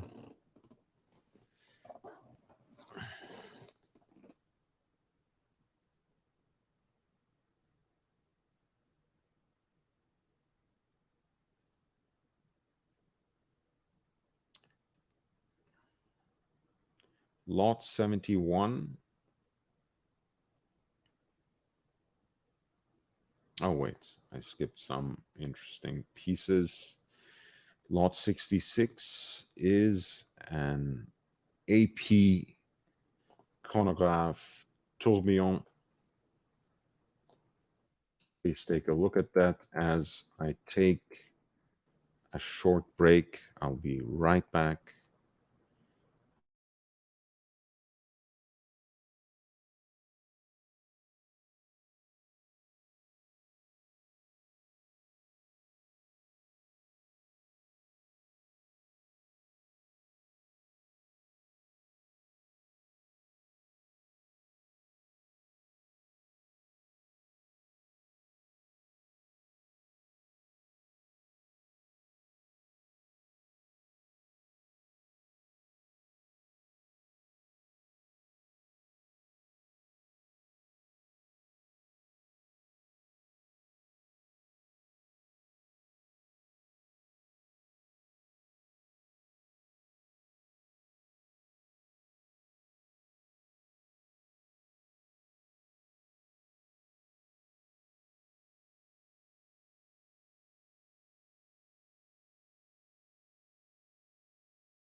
All right, I'm back. We're looking at this beautiful chronograph tourbillon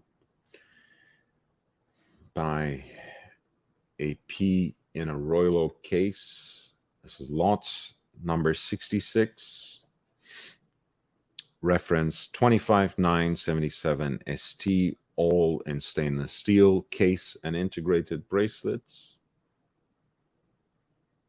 As you can see, this is a rather handsome hunk of steel on the wrist, 44 millimeters in diameter.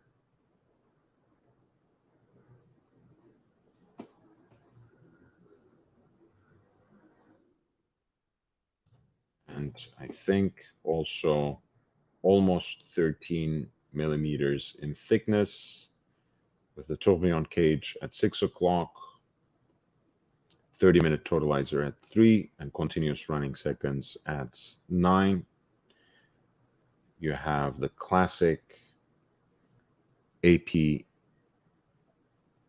Royal Oak handsets with additional centrally deployed chronograph seconds hand.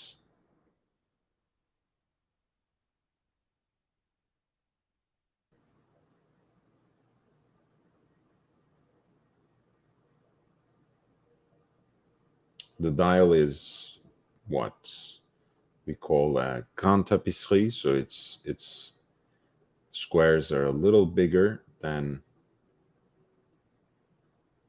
the classic jumbo. Black dial with a triangle at 12 o'clock. A seconds track on the chapter ring, which is graduated down to 1/5 of a second.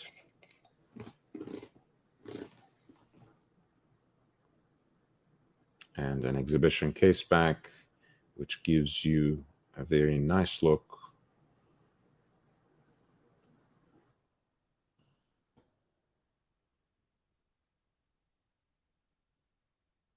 onto this movement.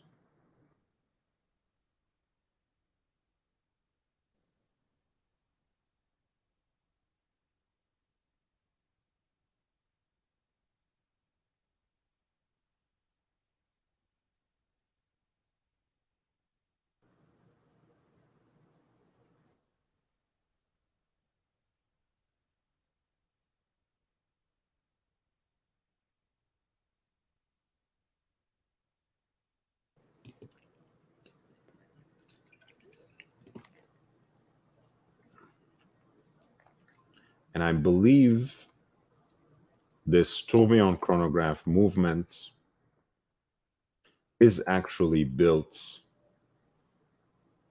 on the base of the CH27, and the gear train is of course incredibly familiar, so I'm almost sure, but pending further confirmation, this is the Lemania CH27, which gave us, of course, among other things, the Omega 321, the beating heart of the Moonwatch, and of course the base of generations of Patek perpetual calendar chronographs, such as the 3970 and 5970 as the two references, but also this chronograph Tourbillon by Audemars Piguet in a Royal Oak case in stainless steel, reference 25977 ST from 2006, 44 millimeters, 13 millimeters in thickness, and an estimated value of 50 to 100,000 US dollars at lot 66.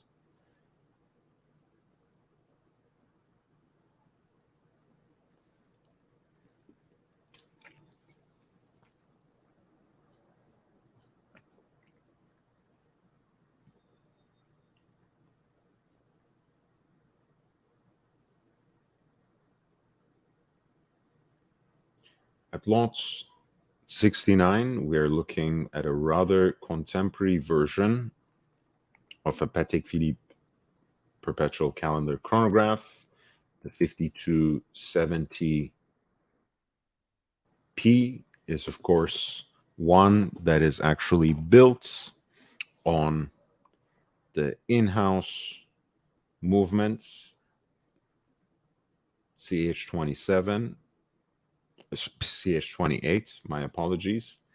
Um, and of course, it is also given this slightly larger 41 millimeter case with stylized stepped lugs that are spider-like and a rather substantive concave bezel with blackened fixtures on the dial, which include prominent applied Arabic numerals in the upper half of the hour track.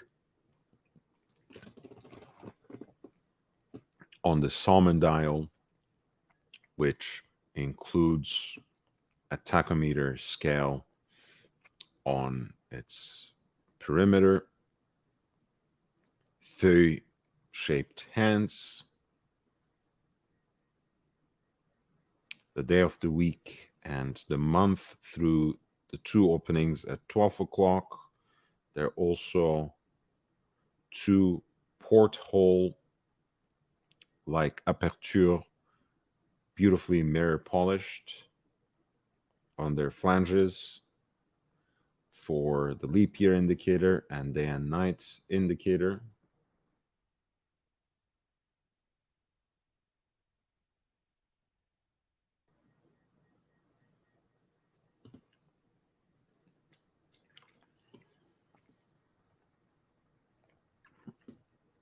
Pointer date at 6 o'clock, which of course surrounds the opening for the moon phase indicator, with the subdial subtly recessed, as with the two subdials for the two chronograph registers, a 30-minute totalizer at around 3 o'clock, and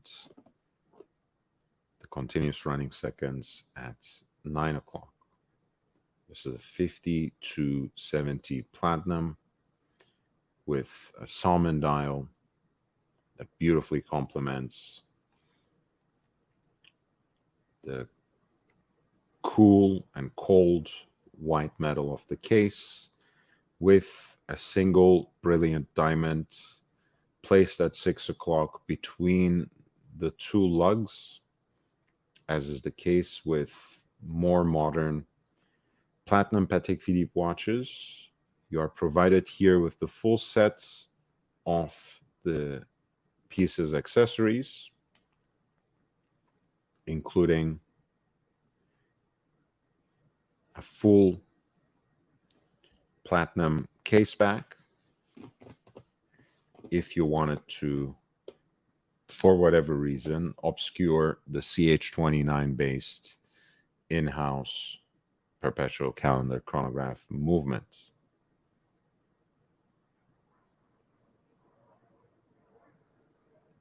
This is lot 96 for reference 5270P for a 41 millimeter platinum perpetual calendar chronograph by Patek Philippe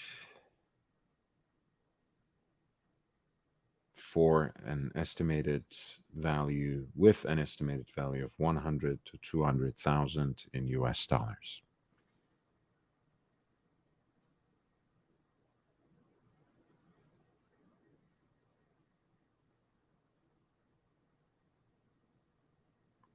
Lot 71 is an Elegant 40 by F.B. Jean. This was a piece that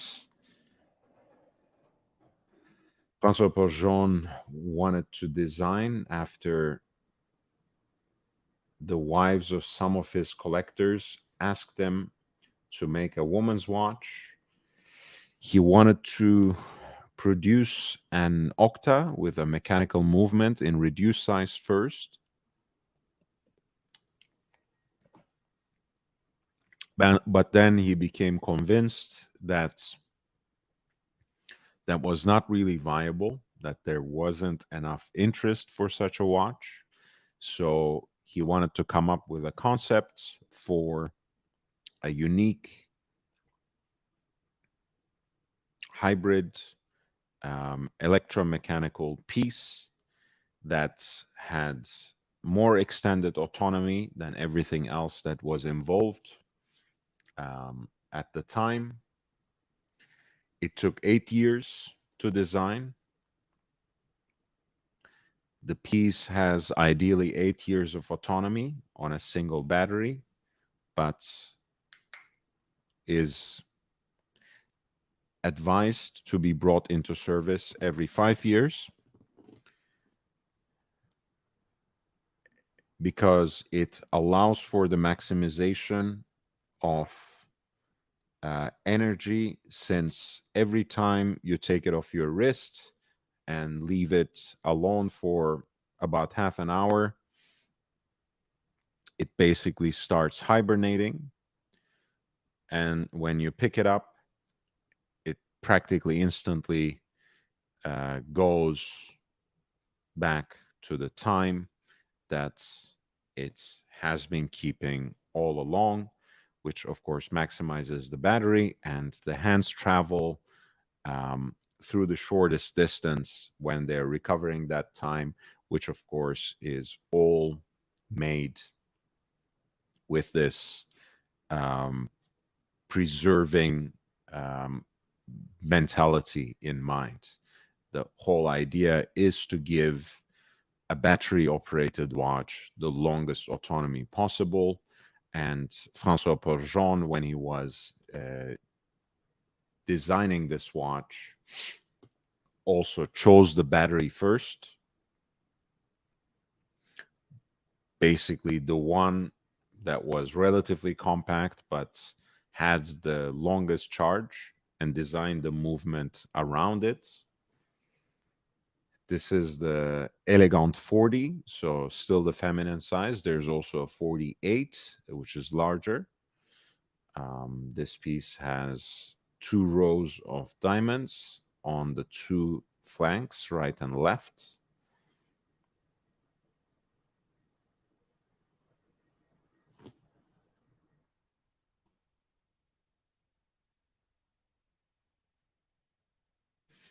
Motion detector is visible through an aperture at 4.5 o'clock, between 4 and 5 o'clock. The dial itself, as you can perhaps tell, is luminous.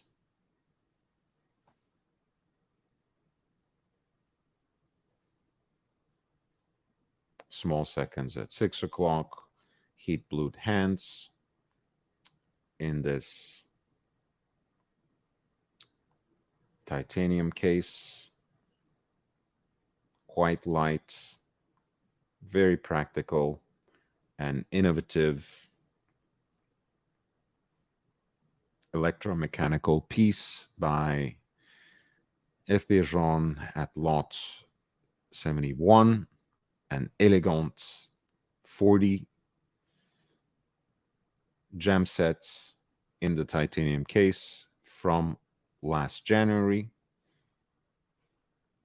with an estimated value of 10 to 20,000 US dollars.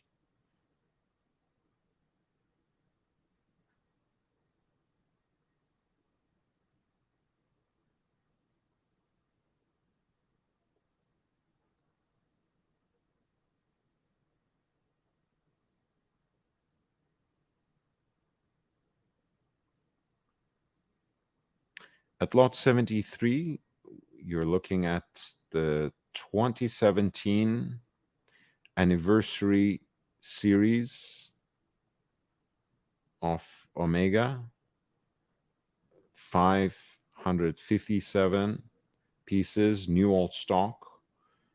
The three 1957 pieces.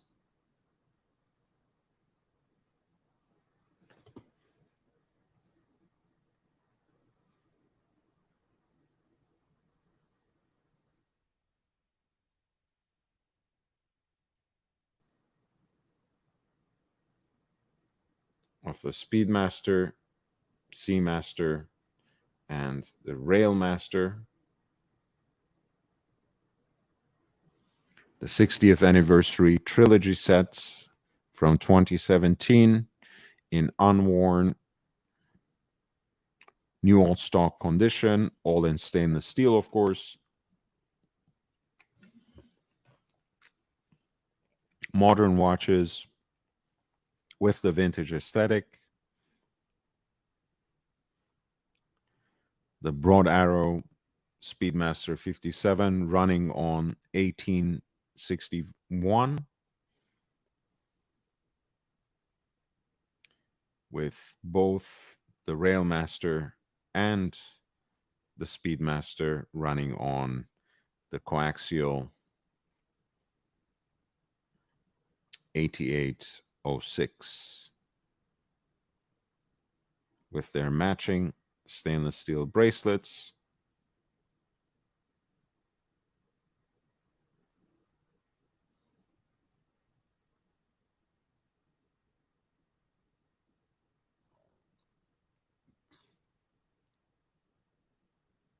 And with their original full set of accessories. For lot 73, the bidding will start without reserve, and the estimate is judged to be between 15,000 to 30,000 US dollars.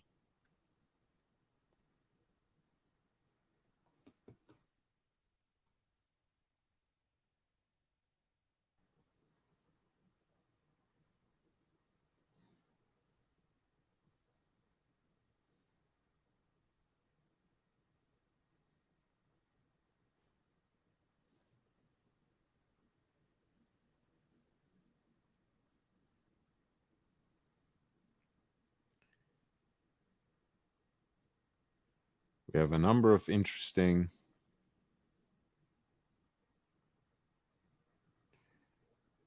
gem sets, Rolex pieces, Daytonas especially, two different variations of the rainbow and also the Eye of the Tiger. Let's take a look. Lot 77 is the Eye of the Tiger with the pavé dial. That is also diamond set for the indices, except for the quarters, of course, with the coronet at 12 o'clock and the double digit Arabic numerals for the seconds and the minutes at 3, 6, and 9. Baguette diamonds on the bezel, but the lugs and the crown guards are also set with diamonds. This yellow gold watch, the reference number is 116598 TBR. On its matching oyster bracelets with the polished center link. From the last year of its production, more or less, right? This is a 2022 piece, even though some of these pieces may still be slipping through. Lot 77 has an estimated value of 160,000 to 320,000. Again, before the new series really starts being allocated, being offered in earnest. Of course, some of these older pieces might still slip through, might still find their new owners through authorized dealers to their select customers. But for now, every single piece of the older generation is officially discontinued, are not even the off catalog pieces such as this one. Pardon me, and the rainbows, of course, of which one of the most impressive versions is at lot 78, the Rolex Cosmograph Daytona, reference 116595 R bow. This is the pink gold version, diamond encrusted on the lugs and crown guards with a gradient rainbow sapphire bezel, as well as baguette cut rainbow indices for the hour markers, beautifully galvanized meteorite pieces for the chronograph registers as well. You might as well go the whole way. I mean, this is not going to be a subtle watch. So who needs the white gold version? This is the way to go. Lot 78 for the crown jewel of the Rainbow Daytonas, 116595 R bow.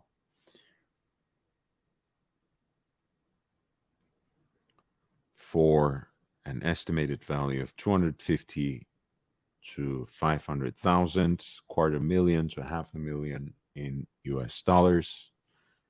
And 79 is the yellow gold version, which has, instead of the rainbow sapphires on the indices, it has brilliant diamonds for the hour markers, and again, galvanized meteorite for chronograph registers, which in this case matches the yellow gold of the case. The piece is from 2013, but is relatively well preserved in this case.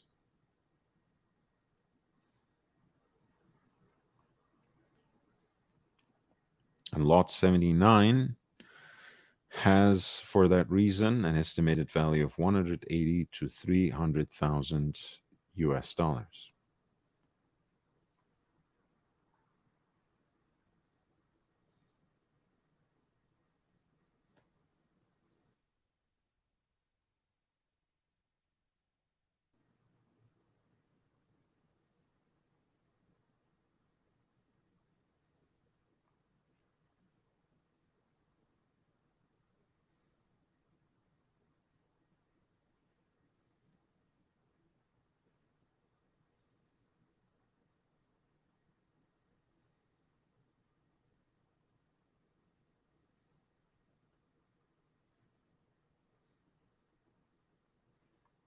Lot 80 is an absolute classic.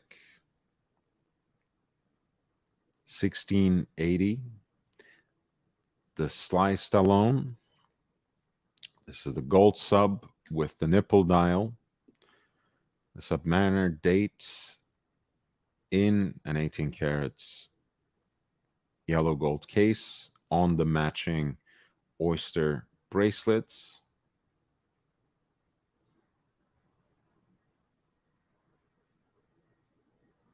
The piece is extremely well preserved for its age, and it is also offered with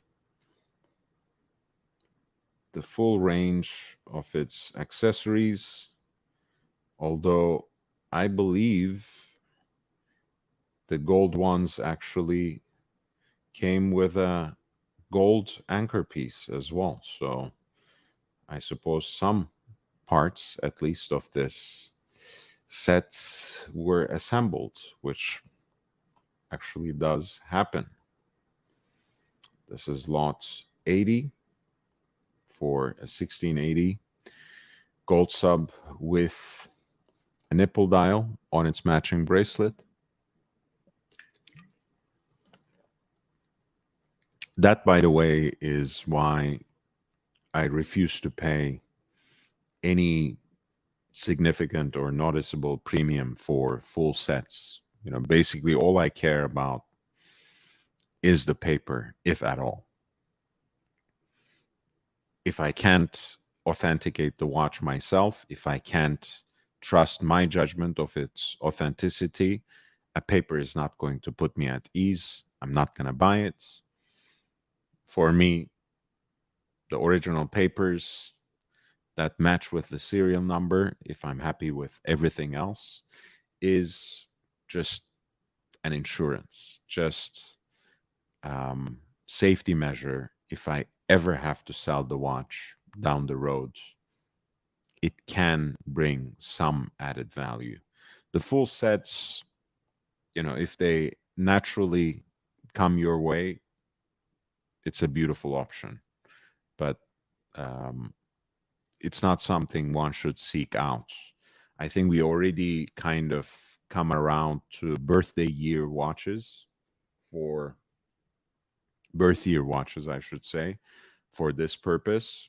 The full sets, pardon me, are another kind of pitfall, right? Always you should look after condition, the face of the watch, the case of the watch, the bracelet, just the overall condition.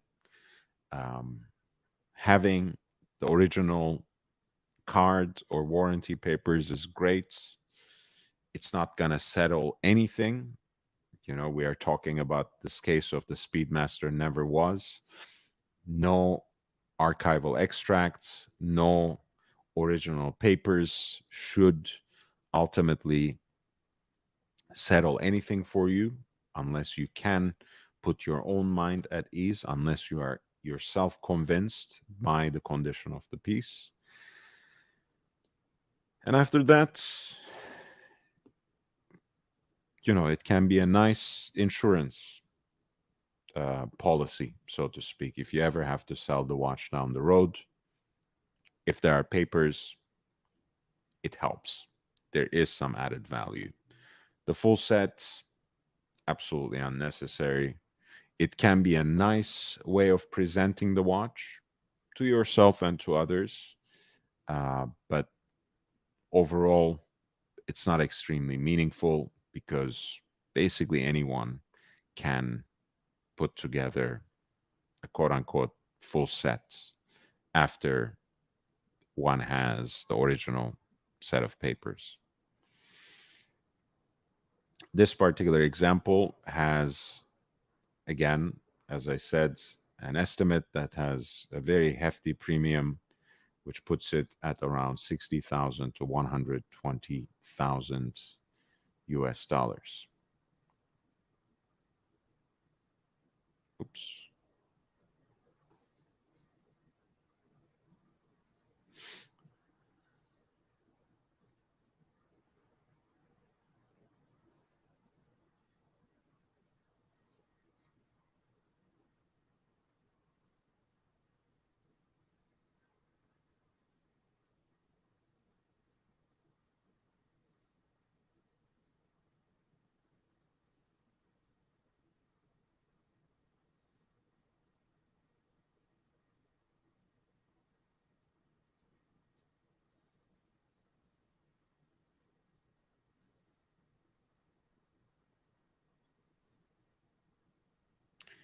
Lot 82, lot number 82 is Patek Philippe Calatrava reference 2526.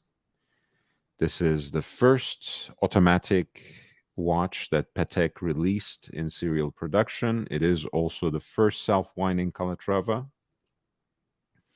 Here in a beautiful 35 millimeter yellow gold case and a white enamel dial.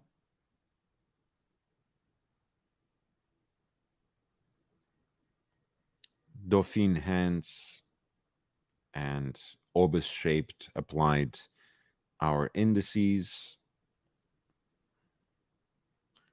A fine beaded hour track, small seconds at 6, which carry the signature of the famous Venezuelan retailer Serpico y Laino in Caracas, and the double P logo on the crown.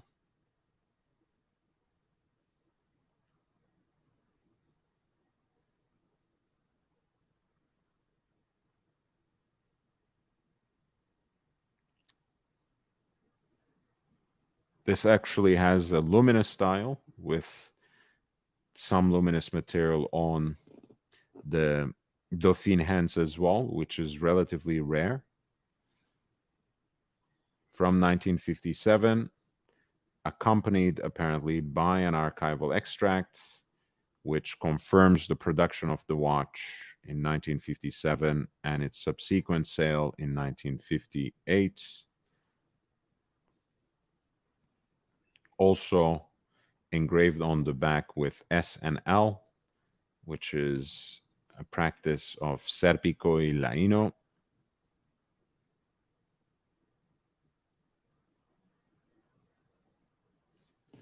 Lot number 82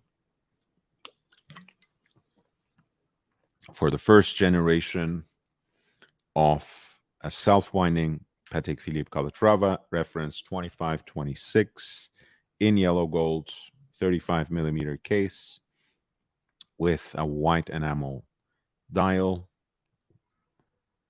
luminous dial that carries the signature of Serpico y Laino at 6 o'clock and was once retailed by them. The piece accordingly is estimated to fetch an amount somewhere in the region between 30,000 to 60,000 US dollars.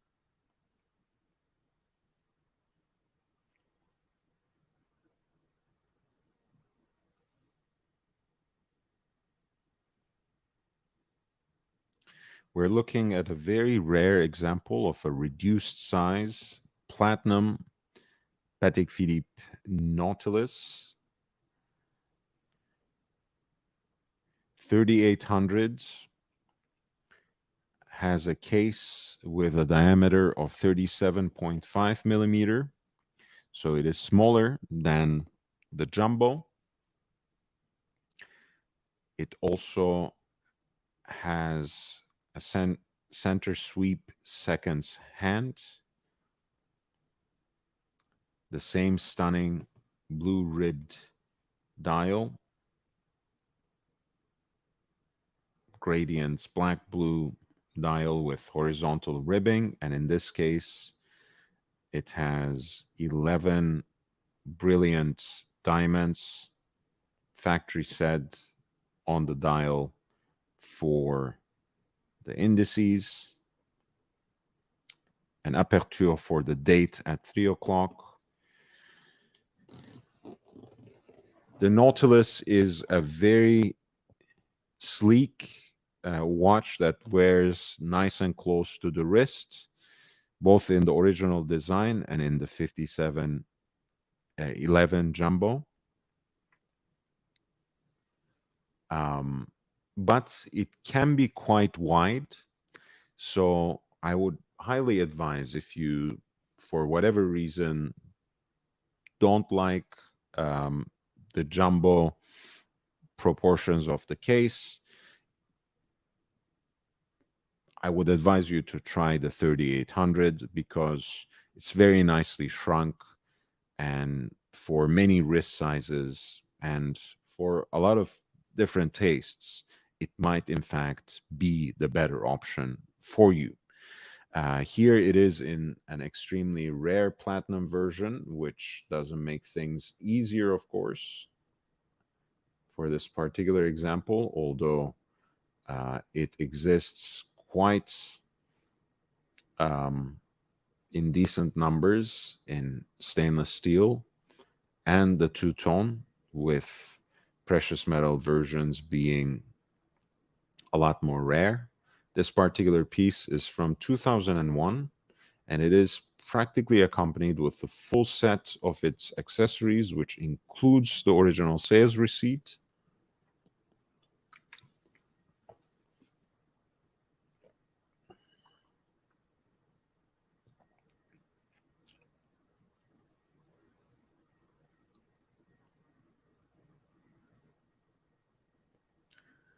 The scholarship states that there are only 27 examples of the 3800 in platinum with a diamond set dial, and this is only the ninth to appear in public, to be discovered.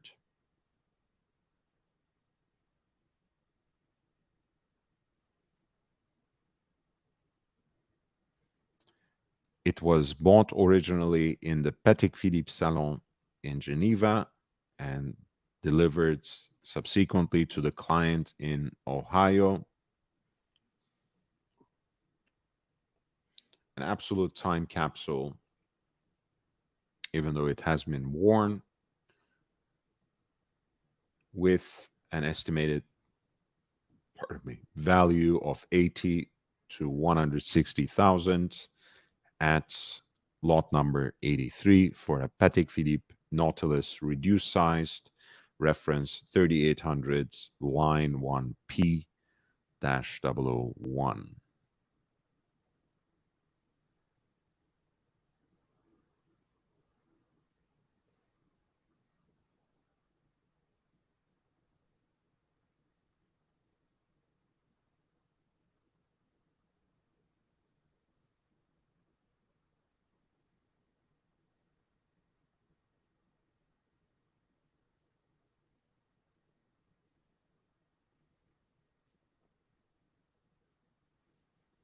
We just looked at a white gold example of this multi-scale chronograph for the 175th anniversary of Patek Philippe, which was celebrated in 2014.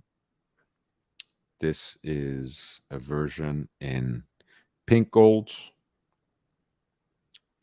with this segmented dial where different scales are nestled into each other with the telemeter on the periphery of the dial, graduated in kilometers. In a concentric circle inside, you have the pulsometer graduated for 15 pulsations, and then snailed into the center dial, you have a tachometer.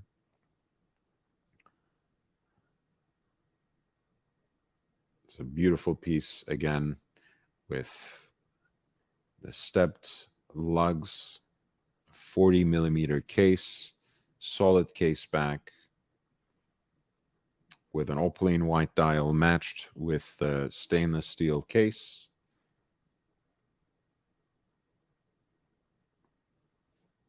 Hand wound in-house column wheel CH28 base chronograph movement. Lot 84 for this reference, 5975J. My apologies, I said pink gold, but it is actually yellow gold, which comes with the full set of its accessories, which includes the matching déployant clasp for inscribed accordingly for the anniversary, one of only 400 pieces in yellow gold, one of 1,300 pieces in total, which include 400 in each shade of gold and an extra 100 in platinum. Estimated value of this piece is 25 to 50,000 in dollars.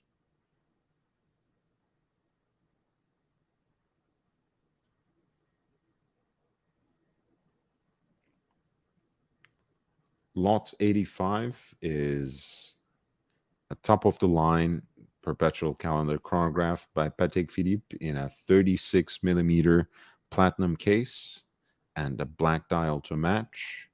Pencil hands complement the obus shaped applied indices. In the tradition of some beautiful perpetual calendar chronographs by Patek Philippe, the case has slightly extended, stepped, claw-like lugs, pump pushers, beautifully balanced dial that has, including the two chronograph registers, in addition to, I should say, the chronograph registers, also a leap year indicator, a day and night indicator in the form of a microhand for 24 hours, as well as a moon phase indicator, not to mention the three calendrical displays, the pointer dates, and the two aperture between the 12 o'clock markers and the signature of the brand for the day of the week and the month.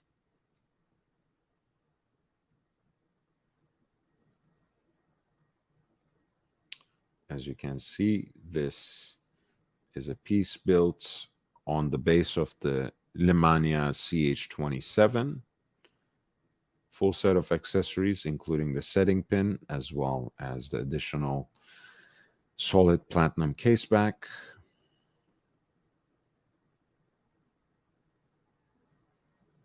Here's a lifestyle photo.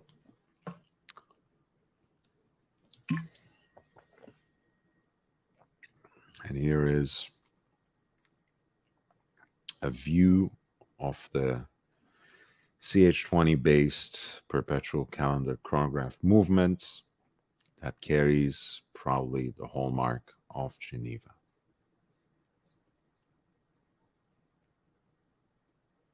At lot 85, the Patek Philippe perpetual calendar chronograph, reference 3970 EP-020, in a 36 millimeter platinum case with the black dial.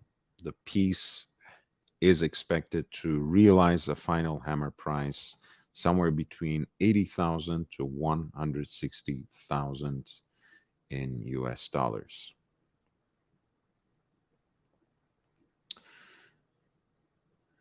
I am looking tonight at the upcoming Phillips watch auction in New York, number 8.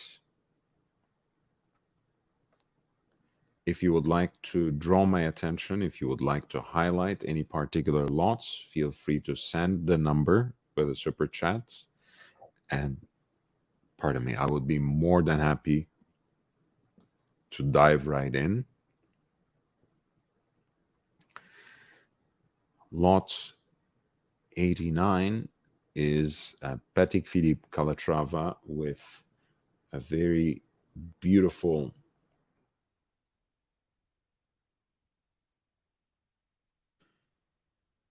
dial that is called Pristine Forest in the description. This is a reference 2481, an early 50s Calatrava with claw-like stepped lugs and a fantastic cloisonné enamel dial, which is a miniature painting, quite extensive in this case,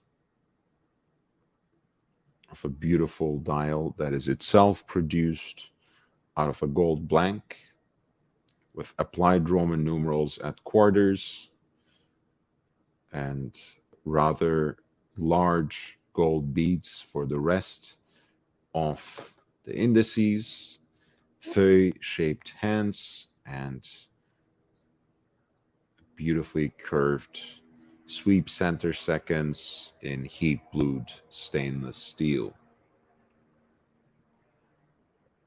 36.5 millimeters in diameter. This yellow gold Calatrava from early 50s has a very stunning and rare cloisonné enamel dial that depicts a forest.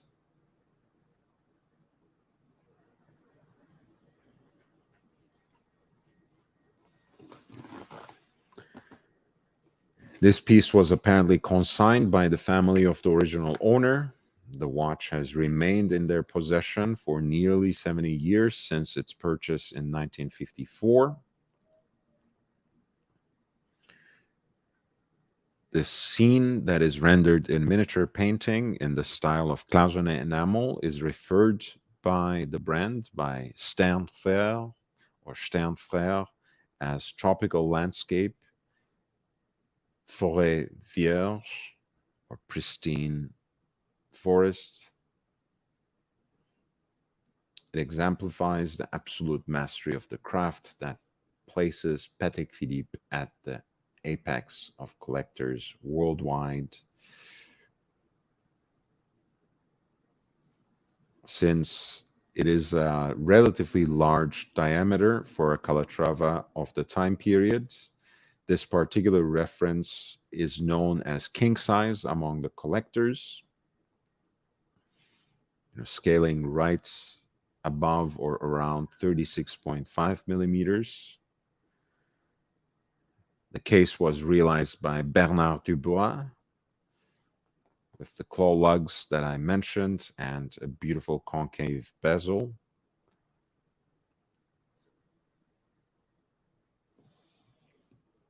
With the caliber 27 SC,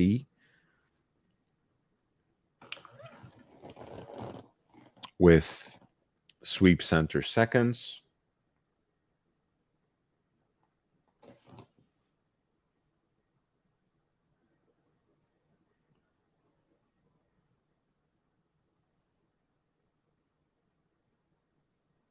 the dial is confirmed with the archival extract, and the watch overall is very well preserved.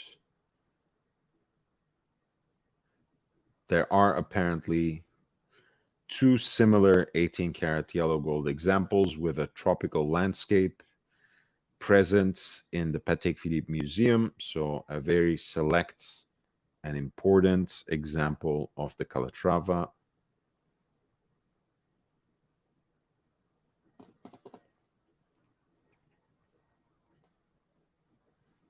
And according to Phillips's research, this piece is believed to be one of the only 10 examples with this type of a dial.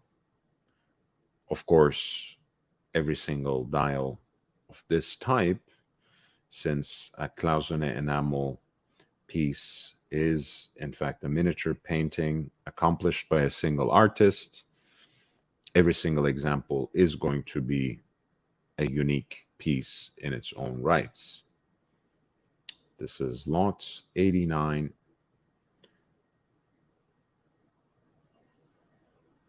Which comes with an archival extract and service estimate from Patek Philippe from 2014 and the piece's original presentation box.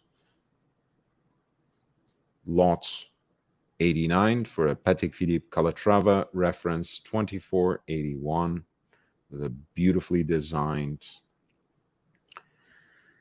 36.5 millimeter yellow gold case by Bernard Dubois and a cloisonné enamel dial. The estimated value of the piece is an exorbitant 600,000 to 1,200,000 in US dollars.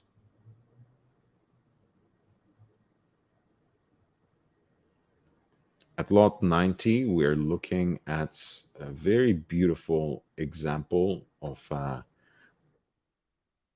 watch by a brand that has recently been revived by Louis Vuitton under the premises of their boutique high horology workshop, La Fabrique du Temps.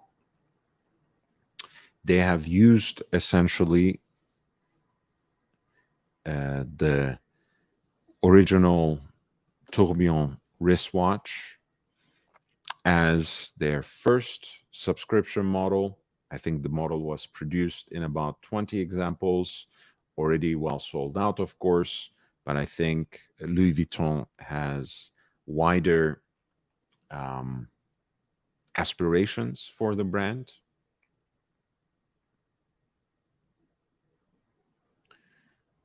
And I would not be surprised if making a perpetual calendar was among these plans, since the perpetual calendar by Daniel Roth is very important in and of itself because it is a collaboration in the early 90s between Daniel Roth and Philippe Dufort, who helped him design an instantaneous perpetual calendar, which was built on the base of the Lemania 8810, which I believe at the time the Jarajanta perpetual calendars also used as a base. Of course, Daniel Roth had great relationships with the Lemania manufacturer ever since his days in the 70s and 80s, in spearheading the Breguet revival with brothers Chomet as his patrons and François Baudet as the CEO of the brand. Of course, the Chomet brothers went under in 1987, which caused Breguet to almost go bankrupt. A Bahraini investment firm later saved it, but Daniel Roth, in the meantime, struck out on his own path.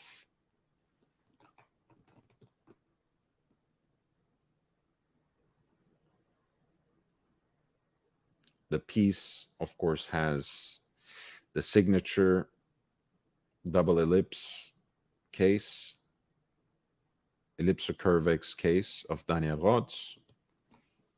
The pushers are integrated into these recesses.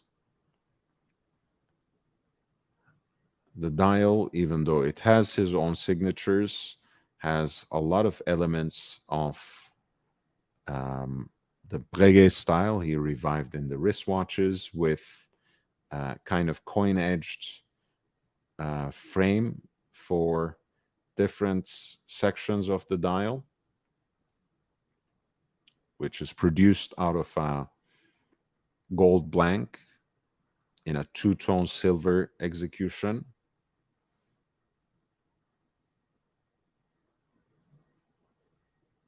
Pinstripe guilloche for the primary dial, which is cut by a hand-guided rose engine.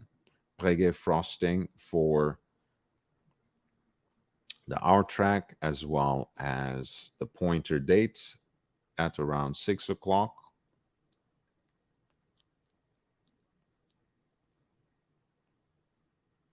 You have two openings right above that subdial for the pointer dates that look kind of like ears for the day of the week and the month. And you have beautiful heat blued arrow hands for the hour and minutes, as well as, of course, the date indicator and the leap year indicator within that pointer dates. The Daniel Roth name is inscribed. The signature is inscribed at 12 o'clock.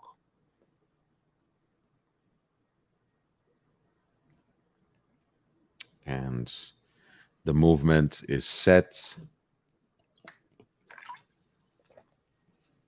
with a guilloche decorated full gold rotor as well.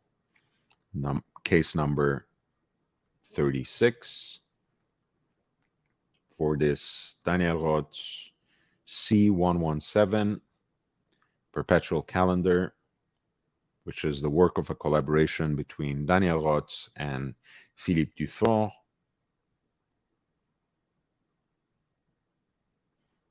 35 by 38 millimeters of this ellipsocurvex case with a matching, on a leather strap with a matching 18 karat yellow gold buckle,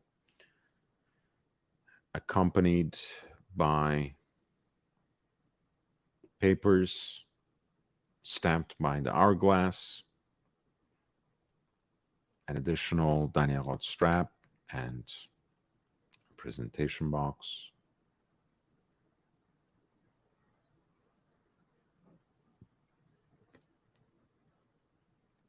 This was lot number 90 with, pardon me, an estimated value of 25 to 40,000 US dollars.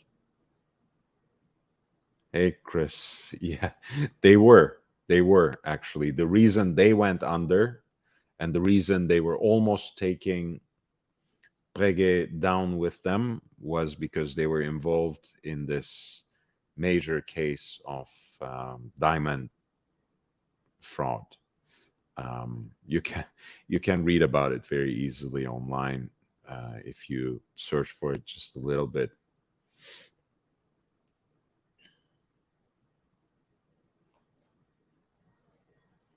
Nice to see you guys dropping in. Please hit the like button while you're at it. GD, nice to see you, man. Um, yeah, it is nice. It is nice to sit, right? I feel I feel tired today because I actually had to carry this chair for a little bit while I was loading and unloading, etc. Maybe that's part of it. I was also in the gym for hours on end.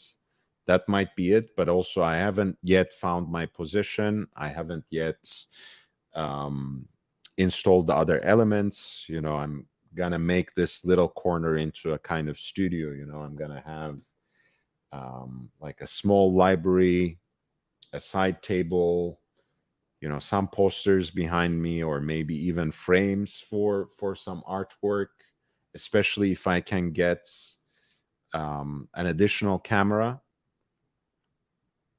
other than the laptop, perhaps switching back and forth if that's possible. I don't even know. um, but yeah, I should find a better way of sitting and conducting the live stream, because it's kind of uncomfortable with me having to reach down to the computer this way. But thank you, GD. It's not too bad looking for now, I think. It's a little bit makeshift now. I just set it up for the first time today, but you get to see my nice windows, which are really big and look in the direction of Hollywood. Um, yeah, it's kind of cool. But I don't want to give too much of a sight outside, because I'm sure with all the freaks online, um, you can triangulate my location or something. Not that I'm extremely paranoid, right? Why would I be? Um, all of that being said, thank you for your kind words, GD. I'm glad you're one of those who were worried about my back.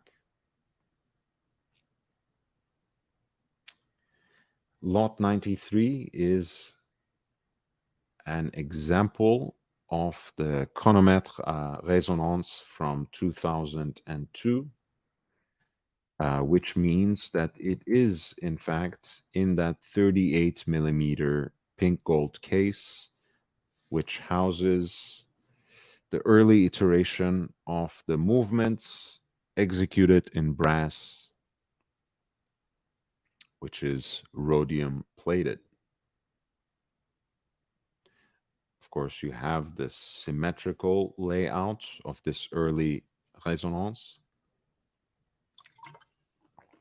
with the twin dials,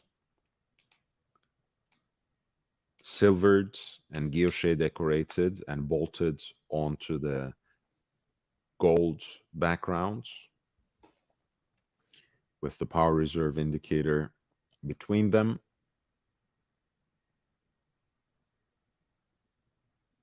What a beautiful piece. Here presented on its original warranty card and the wooden presentation box, with the architecture, with the design of the movement, exemplifying the same principle of symmetry. Two separate movements, two separate gear trains, 2 separate escapements, which, through the principle of resonance, share each other's errors and compensate for each other, synchronize in an important sense.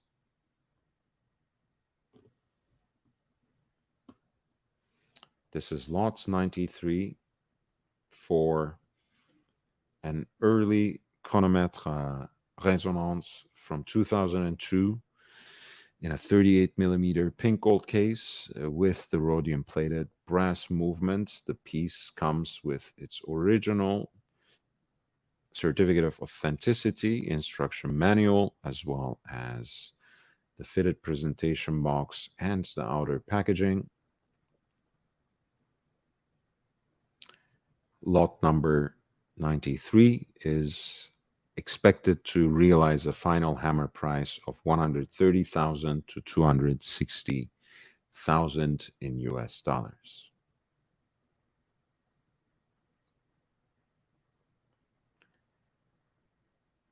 Lot number 94 is similarly a relatively early version of the Tourbillon Souverain by F.B. Jean in a 38 millimeter platinum case with the white gold dial, which has that beautiful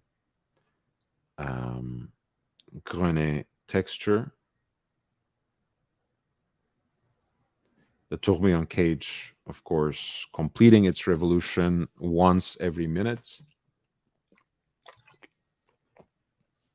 once every 60 seconds, serves as a counter for the seconds as well.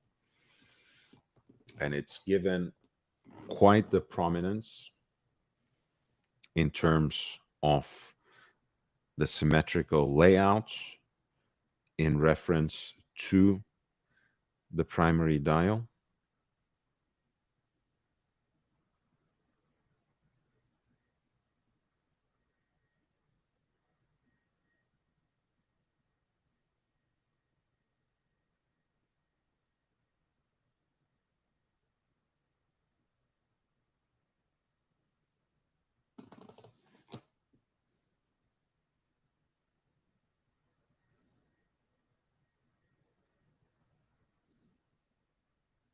Sorry about that, guys. I needed to send that message.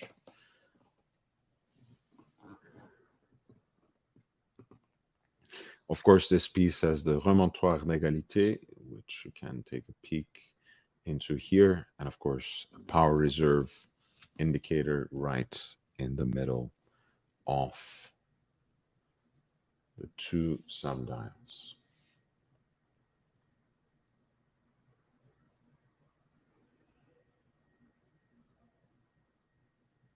And there, through the exhibition case back, you can see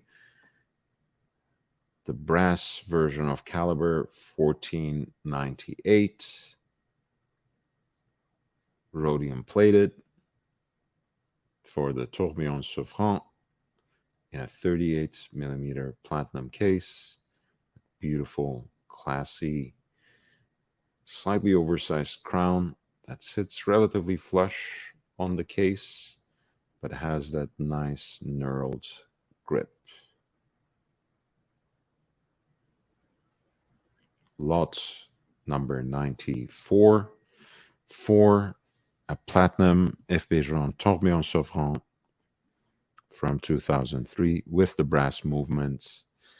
The piece is expected to fetch an amount between $250,000 to $500,000 in US dollars.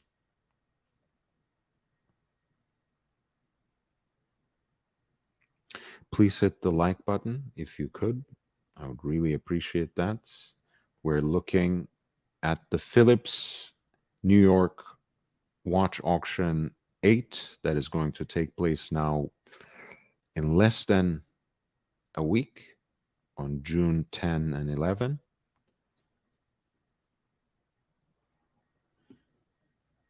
I am, yeah. I I used to be a huge fan of her work in Cartier. Um,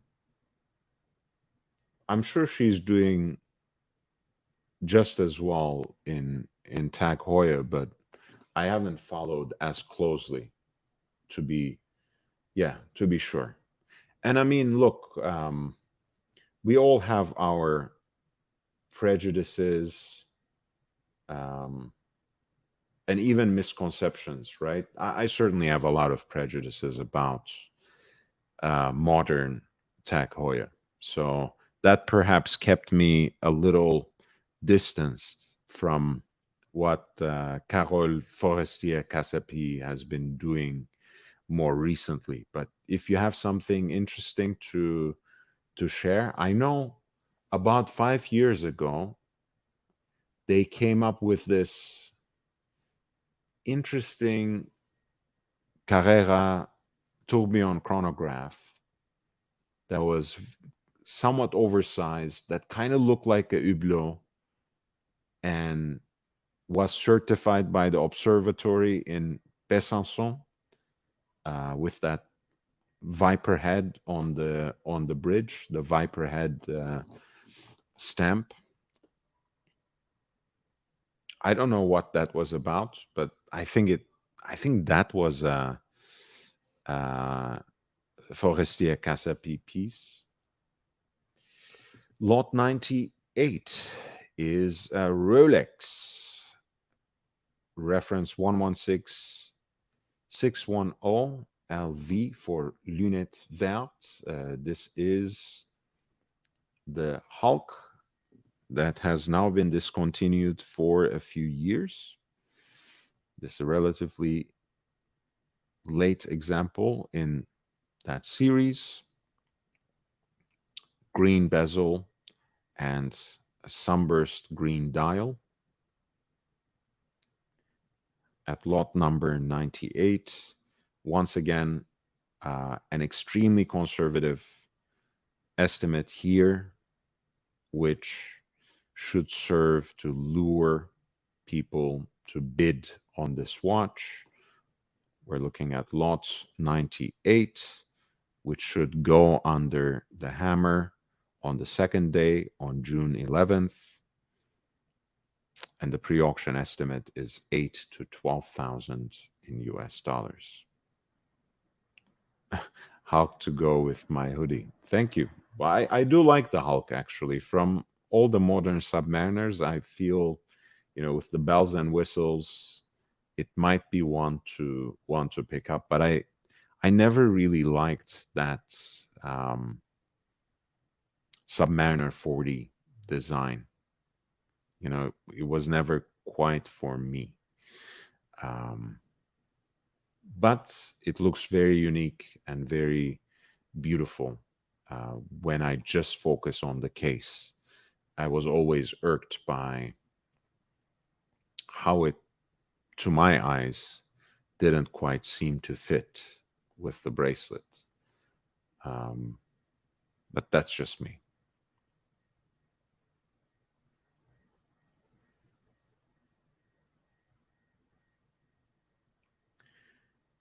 We are looking for the double quick sets Rolex day dates.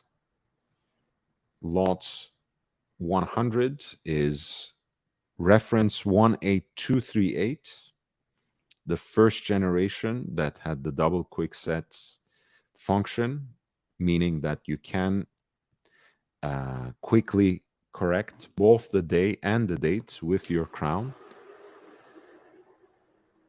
This particular piece has a malachite dial. We can perhaps call it the World Cup, since the World Cup is a solid gold trophy with a malachite base, which serves as an accent. This would be a great piece to wear. If you remember that iconic photo of an older Pele with the World Cup trophy wearing a Rolex day date, you will get what I mean. I have it posted on my Instagram if you would like to fish it out. I'll just drop the link. I'm unfortunately too lazy to uh, pull it out. Yes, GD, I mean the maxi case that I didn't like. Um, the Certi dial Smurf could be an interesting one as well. We were looking at the Sotheby's New York auction at an example, if I'm not mistaken. I do prefer the modern 41 GD. I feel it's better proportioned, but ultimately, I'm really a vintage guy. All of these watches seem too big to me, feel too big on my wrist, and, seem a little too bloated for me. Anyway, we're looking at lot 18238,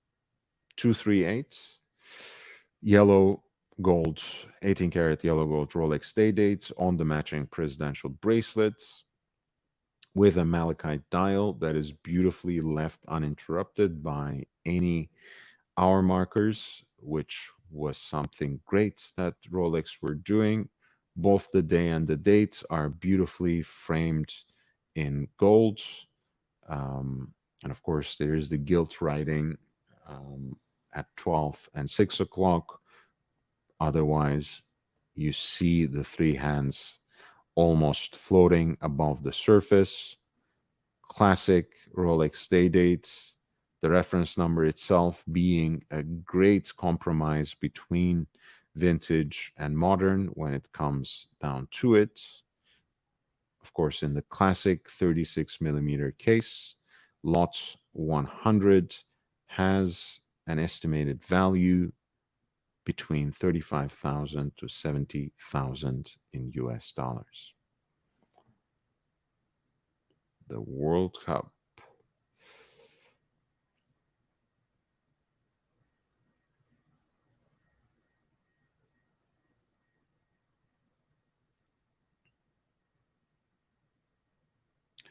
Lot 101 is a 16528. This is the Zenith Daytona in white gold with a panda dial. I don't know why I said white gold. Um, in yellow gold, of course, with a panda dial. They usually come with the black dial. Um, I want to see actually now and read the catalog essay. This is an early example from 1988.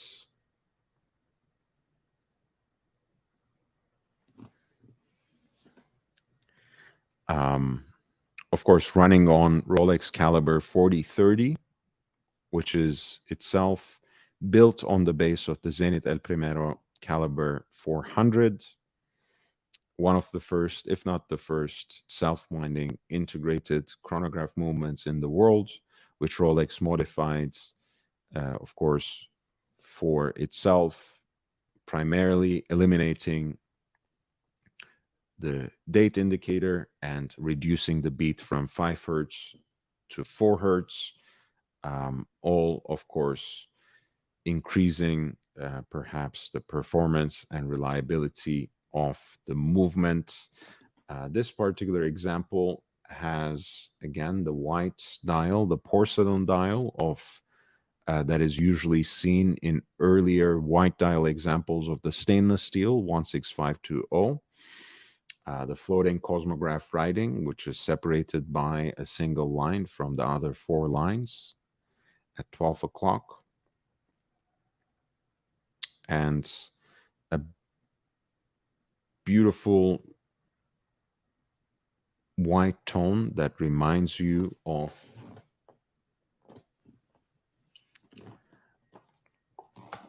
porcelain. Chronograph registers framed with gold rings and with black outer rings. Daytona writing in red, and overall a dial aesthetic that has recently been revived for the 60th anniversary of the Daytona overall and the 35th anniversary of the self-winding Daytona, with the look of the chronograph registers, but especially with the slightly elongated, slender, elegant applied indices. This is the gold version of the so-called porcelain dial at lot 101 from 1988 with its original set of accessories and an estimated price of 70 to 140,000 US dollars. Pardon me, the world has gone crazy, man.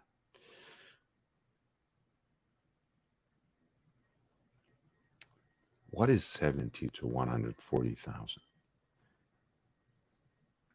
I mean, I understand the dial is a little more rare than usual, and you have the box and papers and whatever else. Wow.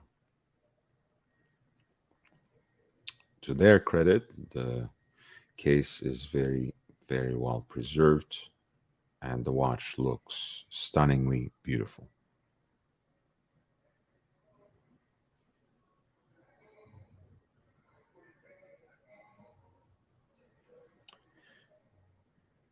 At 102, you have a mid 80s Rolex Cosmograph Daytona, a 6263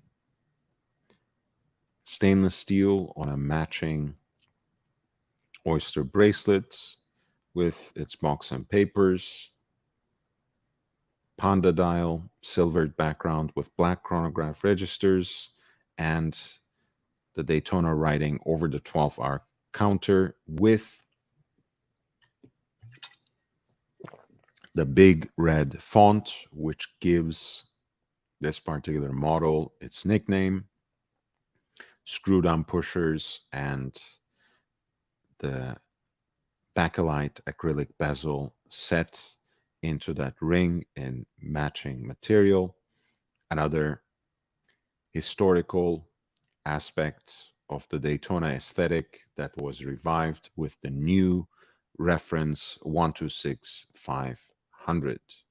Lot 102 for this Rolex Cosmograph Daytona Big Red reference 6263.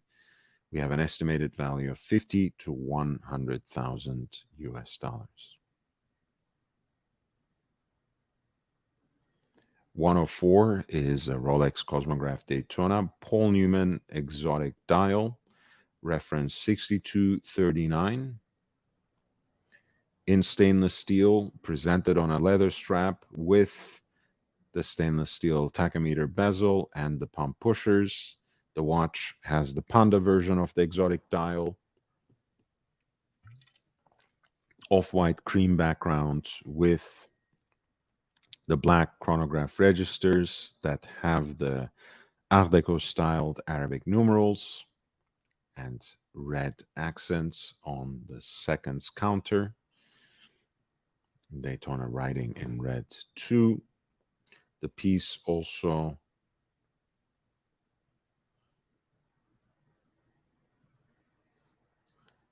has apparently a stainless steel Expandro bracelet stamped 5516 and its original crystal as well.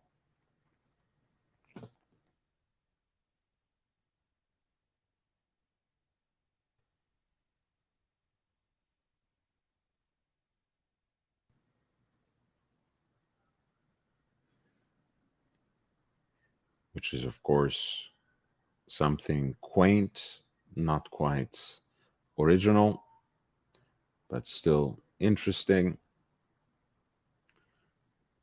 This is lot 104 for Rolex Cosmograph Daytona with the Paul Newman exotic dial from around 1968 with the reference number 6239.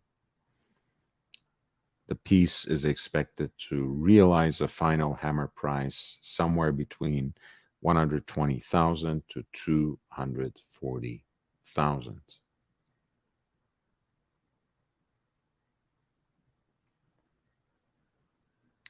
Speaking of Surti Smurfs, here is a truly jeweled piece, even though, of course, in the Rolex lingo, we use Surti for particular kinds of dials. The word simply means gem set or jeweled in French. This is lot 105 for the 116659 SABR, a rotational bezel that is set with sapphires and diamonds, including the triangle for actual timer function of it. The lugs and crown guards too are decked with diamonds.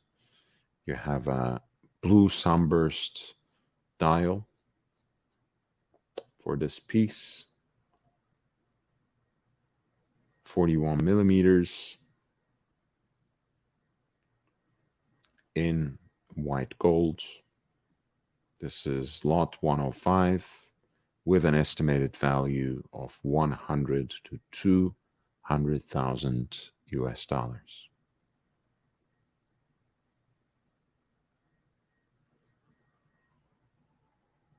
This is the third rainbow Daytona in this particular selection. This is lot 106. The example in white gold, which has, of course, as with the other Daytonas, the gradient sapphire sets, bezel, rainbow bezel. The lugs and crown guards are set in diamonds as well.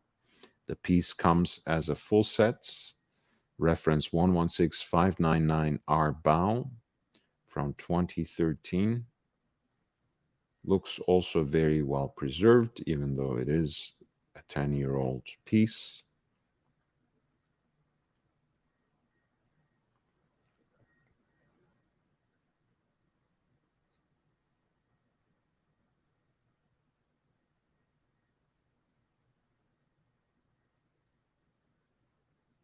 Estimated value is 180,000 to 300,000 in US dollars.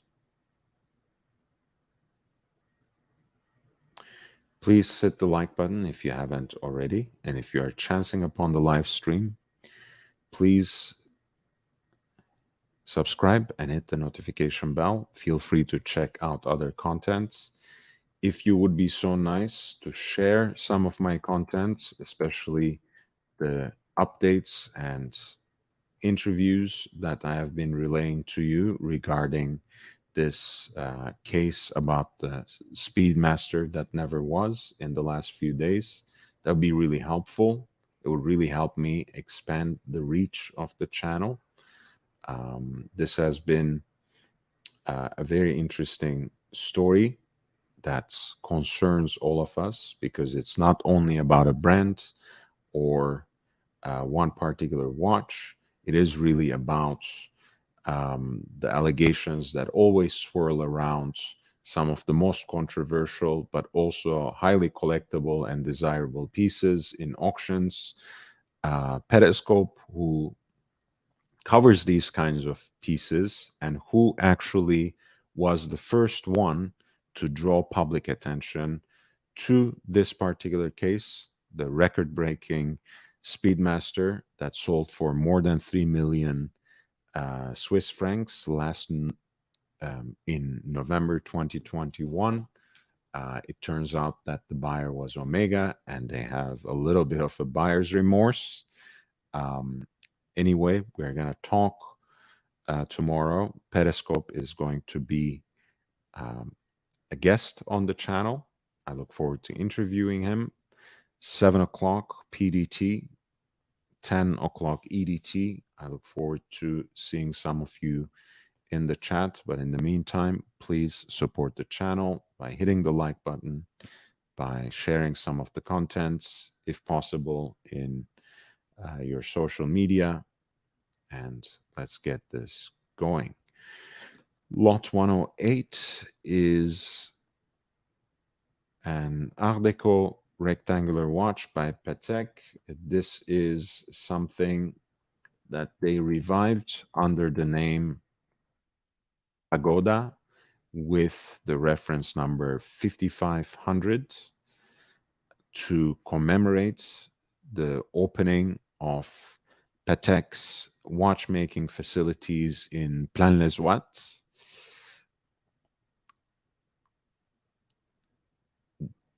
This piece is called either Tour d'Eiffel or Pagoda because of the unique shape of the case, which can look either like the base of the famous Eiffel Tower or like an aspect of that multi-tiered tower design in East Asian architecture, namely the pagoda. In this case, you have a yellow gold case that arrives with the full set of its accessories, as you can see, including the commemorative coin.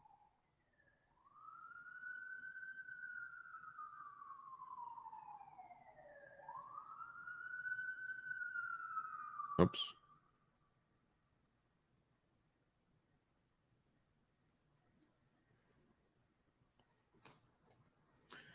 A very beautiful and unique piece.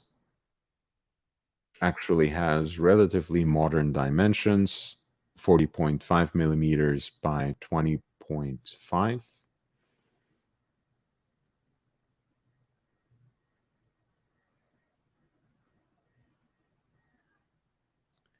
Limited edition of 1,100 pieces in yellow gold. There were also 500 in pink gold, 250 in white gold, and 150 in platinum.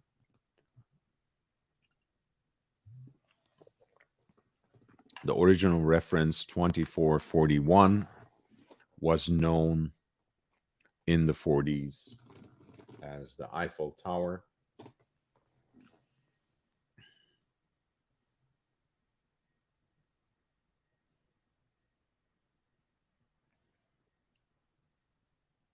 The piece has a champagne-like dial with Roman numerals as the hour markers, with the hour and minute hands rendered in jet black.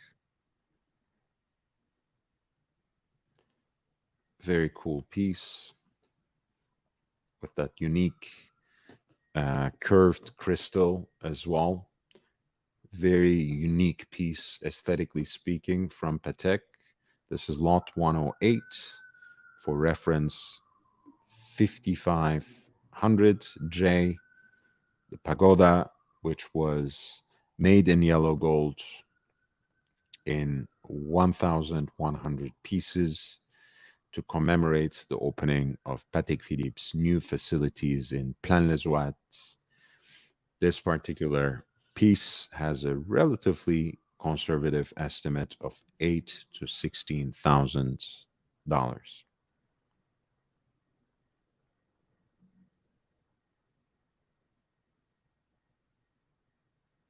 I have about 20 more minutes. I think I will continue covering this auction tomorrow. I might step back a little bit. 115 is actually an example that carries that famous François Paul Jean, Denis Flesch-Violet movement that was more famously and most prominently used in the CPCP Tortue monopusher chronograph. But there was also this tank chronograph, which was released as part of the same collection, Collection Privée, Cartier Paris, reference 3078, released in 100 examples.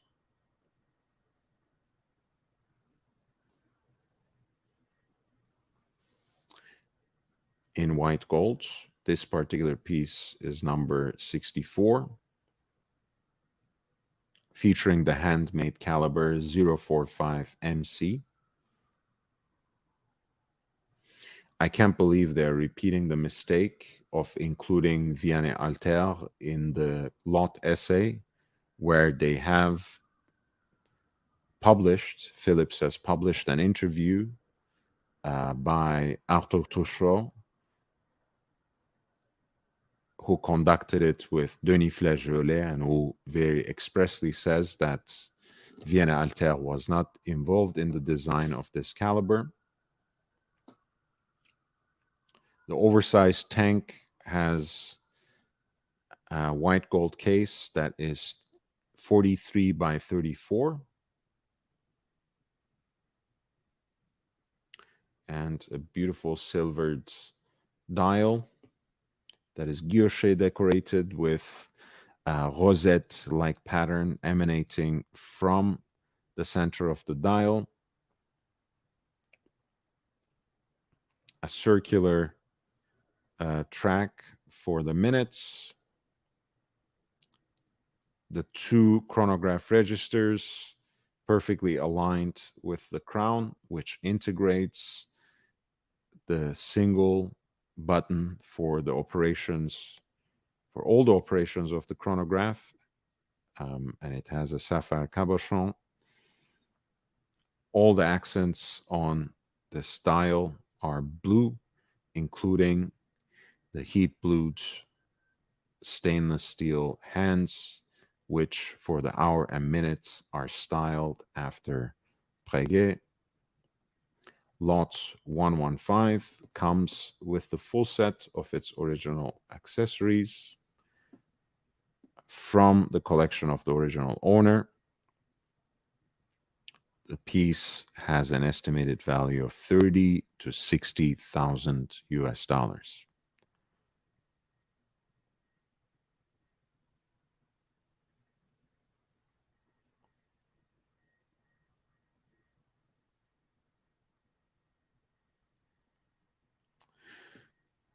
One second.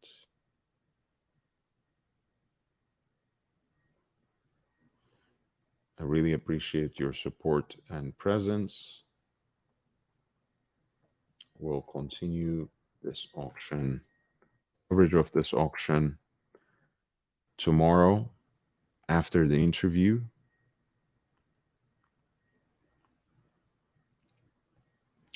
But I will look at 3 more watches in the time that remains.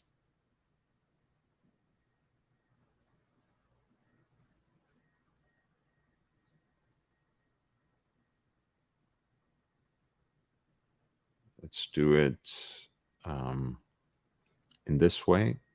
Lot 97, relatively plain Jane piece, the 5-digit version of the Explorer 2, reference 16570, in relatively well-preserved condition with the black dial. You guys know that I have a soft spot for these, owning the white dial version, owning the polar version. This particular one is going to be offered without reserve. It is naked, so to speak, no box and papers, but it is an early version from 1991.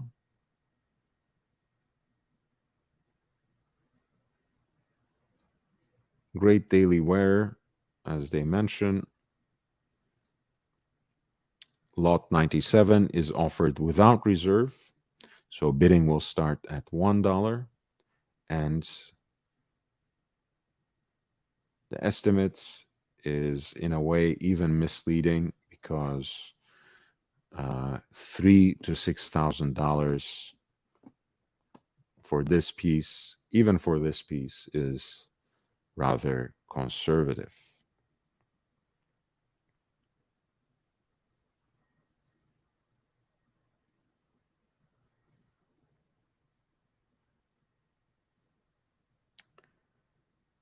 Lot 110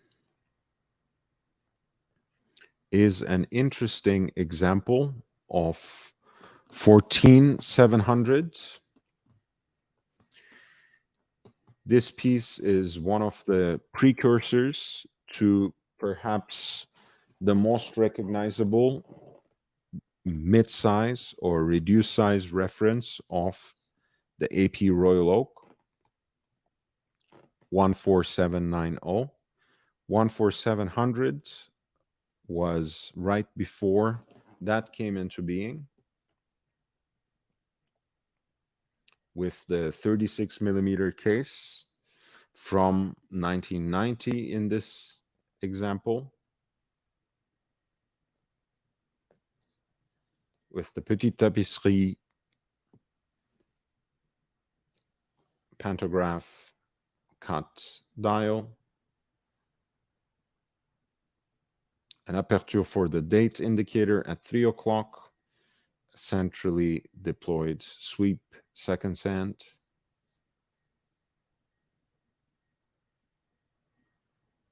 this piece comes with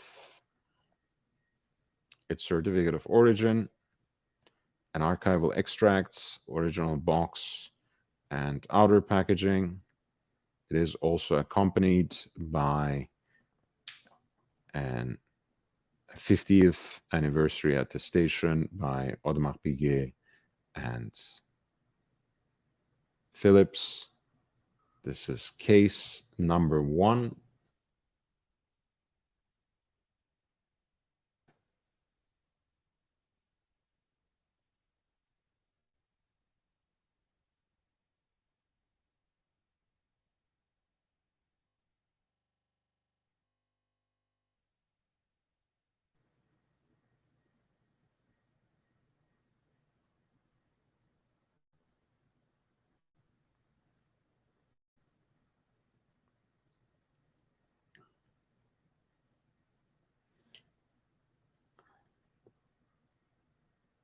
I want to see if this watch was also sold at the 50th anniversary auction.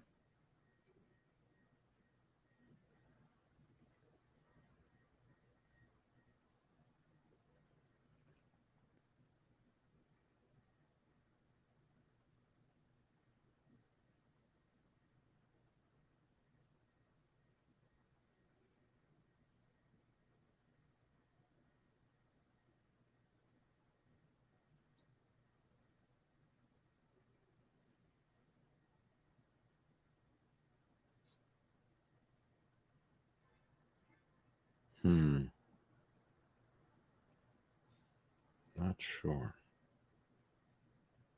Was it? Oops.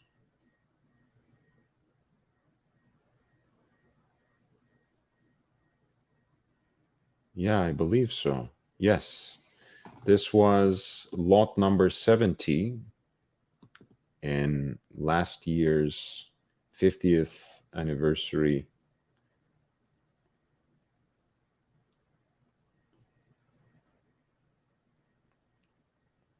There we go. This is the same piece with the number 1 case.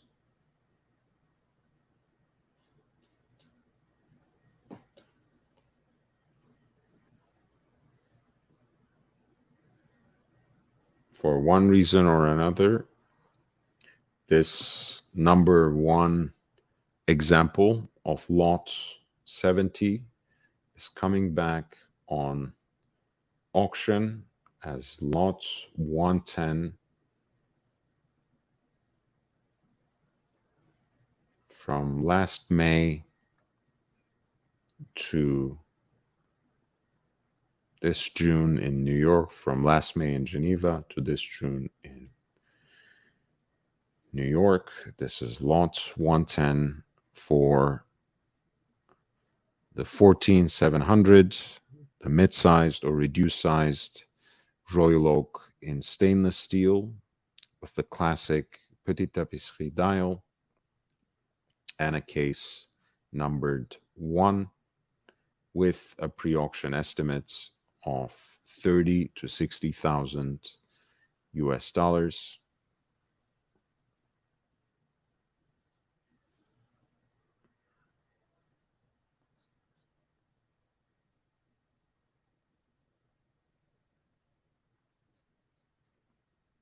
Two more pieces for me.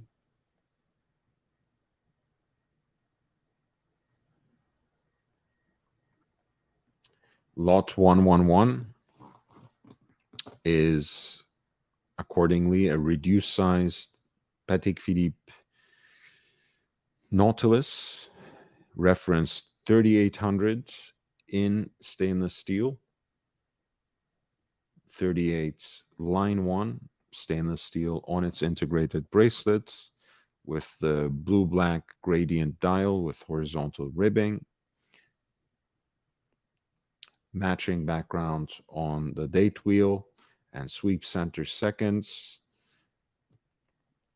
The luminous material beautifully and uniformly aged into an eggshell-like patina.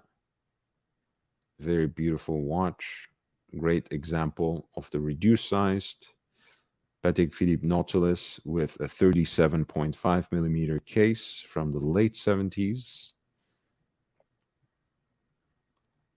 The watch arrives naked, so to speak, no box and papers at lot 111. And the piece has an estimated value of 30,000 to 60,000 in US dollars.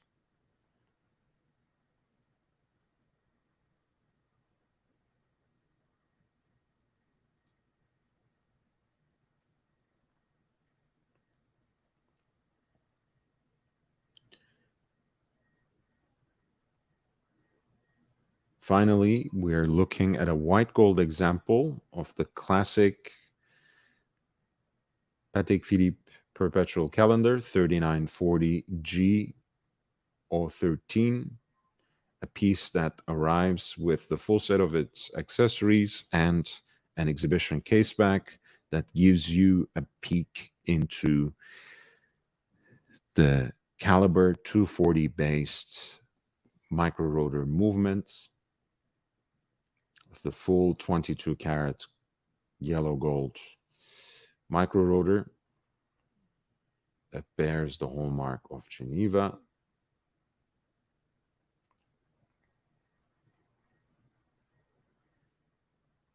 Dauphine hands with obus-shaped indices for hour markers applied on the background of a silvered opaline white dial.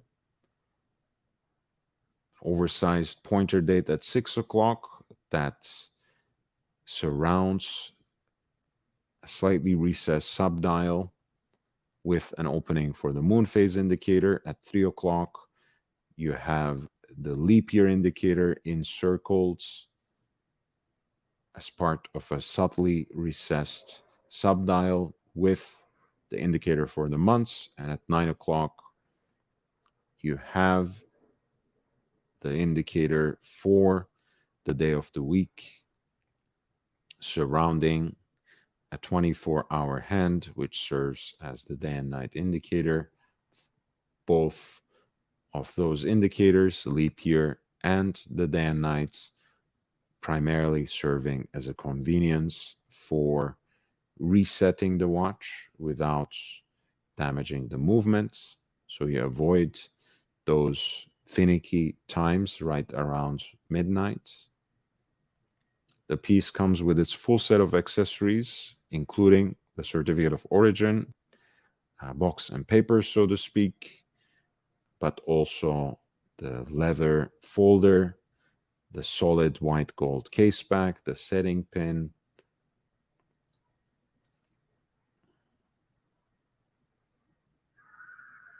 the box is a winder. The product literature accompanies the piece as well as the outer packaging. Hang tags are included too for lot 113 for this beautiful white gold example of a 36 millimeter Patek Philippe Perpetual Calendar 3940G-013, well preserved from 2005. The piece has an estimated value of $25,000 to $50,000.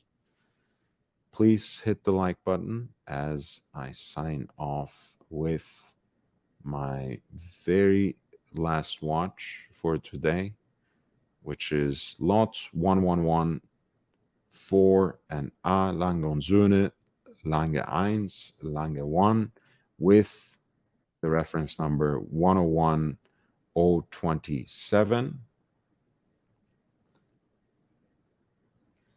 White gold with an argenté dial, silver dial, heat blued alpha hands for contrast and legibility. That classic asymmetric dial with the unique layout of the off-center dial, subsidiary dial for the seconds, and oversized dates, which connect to each other in the perfect form of an isosceles triangle. And there's also by the crown a very legible and fan-like scale of a power reserve indicator, which has its own heat blued alpha hand for showing the power reserve.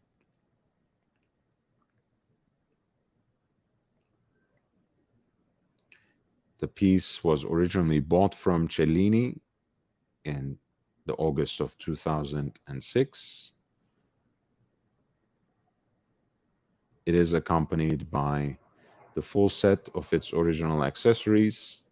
And as you can see, the 3/4 plates of the classic hand-wound movement, which is fashioned out of German silver, an alloy of nickel, copper, and zinc, which starts its life already with a distinct yellowish hue, which has turned here into something more champagne tinted, something that has even more of a vintage charm. Of course, there are all these elements of a beautiful decorative skills, of the beautiful decorative skills of Eilangonzone, including ribbing of glass Hütte, the heat blued screws, the perlage on the base plates, the anglage that distinguishes the bevels of the 3/4 plates, the black polishing of even certain elements. The islands on the 3/4 plates indicate that this is an earlier version of the movements, originally based on a JLC gear train. A freehand engraved balance cock, which I believe also in these relatively early modern models actually carries the initials of the artisan who did that engraving, the swan neck regulator. Basically, an entire lexicon of movements finishing for your viewing pleasure on the back. Langa 1, a horological classic, and still the most recognizable iconic watch of Alan Gonzune at 114.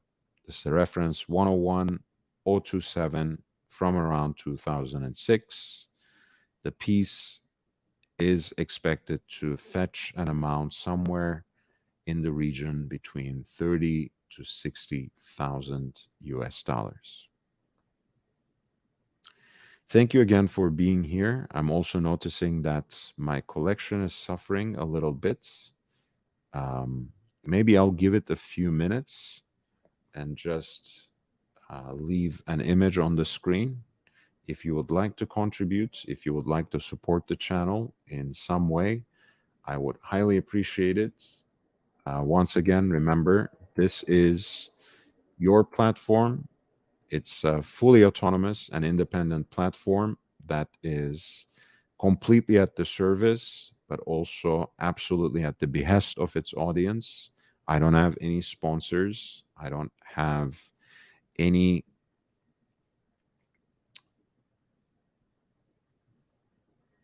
I'm not in the pocket of the industry. I present from all these auctions, but I'm not in any way supported by them, by any of the auction houses. Um, I'm also not in the pockets of one or the other gray market profiteer, which gives me my independence, of course, but which also means that this channel subsists, it survives and thrives on your contributions. So if you would like to super chat or contribute through PayPal or Cash App, that would be great. All the links are provided, not only in the video description, but they're currently pinned in the chat as well. And they're also now crawling in the rolling ticker down there. If you would um, join me on Patreon, and you can ask any of my uh, big six supporters there, JB, Gondog, Ali Reza, Corrado Galizia, uh, Avo, as well as Basil, of course, Basil. You can ask them. I send them fresh deals, um, 3 value propositions on a daily basis with an exclusive recording, which serves not only to highlight some of the best deals you can find for watches online, but also, since everything is centered around the theme, whether that is a specific complication, a particular brand, or even um, a discrete model, perhaps even a historical era, everything becomes quite an informative and educational endeavor. So check it out. The tiers are very clearly laid out, and there's also options to simply contribute. But I believe it it is actually great value for the inner circle um, tier, which is where I provide these exclusive recordings, this exclusive content um, for more, for almost 100 um, deals on a monthly basis. I think $25 per month is quite reasonable. But, anyways, you be the judge. Feel free to check it out. I'll sign out soon. If you have any questions, feel free to send them. I'll be signing off soon. Please hit the like button in the meantime.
Hey, Z man.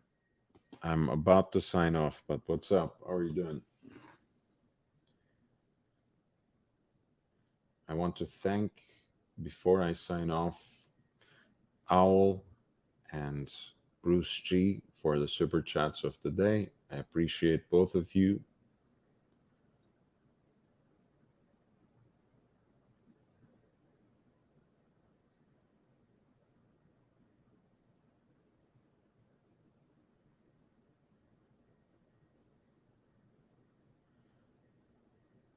Sure, Z man. Thank you. I have a few more minutes. I can wait. As long as you're not playing around, which you might be, but that's okay. I can take it. I'm a big boy.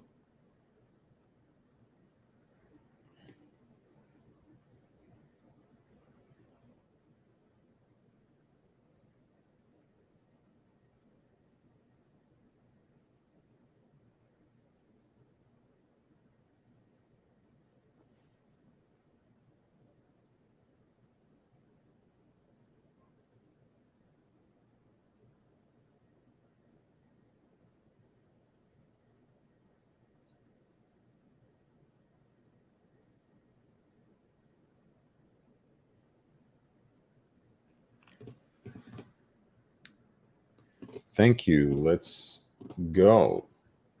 Z Man 999. Lot 1 Conseco in the Phillips auction. Your opinion.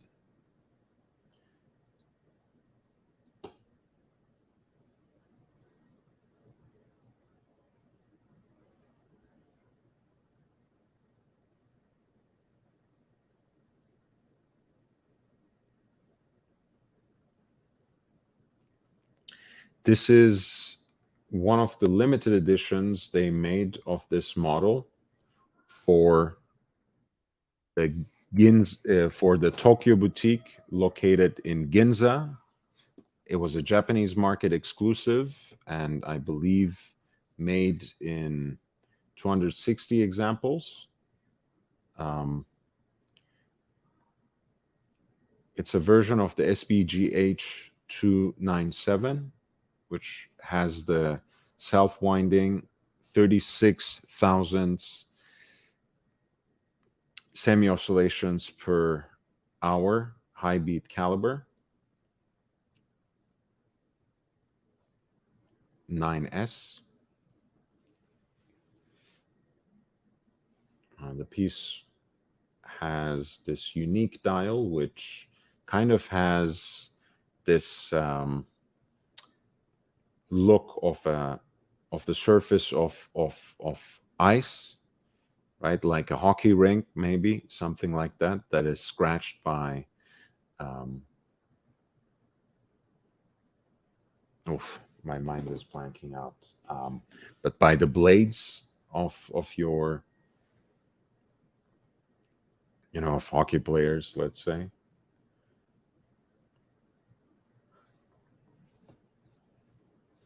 I like it. I think, in a way, it was riding on the wave of that recent turquoise slash Tiffany blue hype, but it's a limited piece.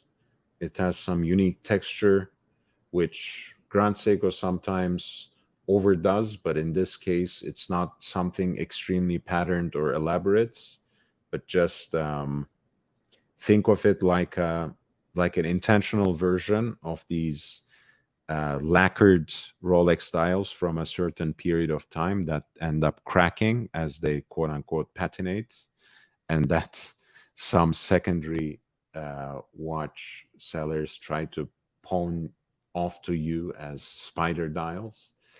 That's the kind of texture it has. I think the fact that it's offered without reserve can be a blessing and a curse.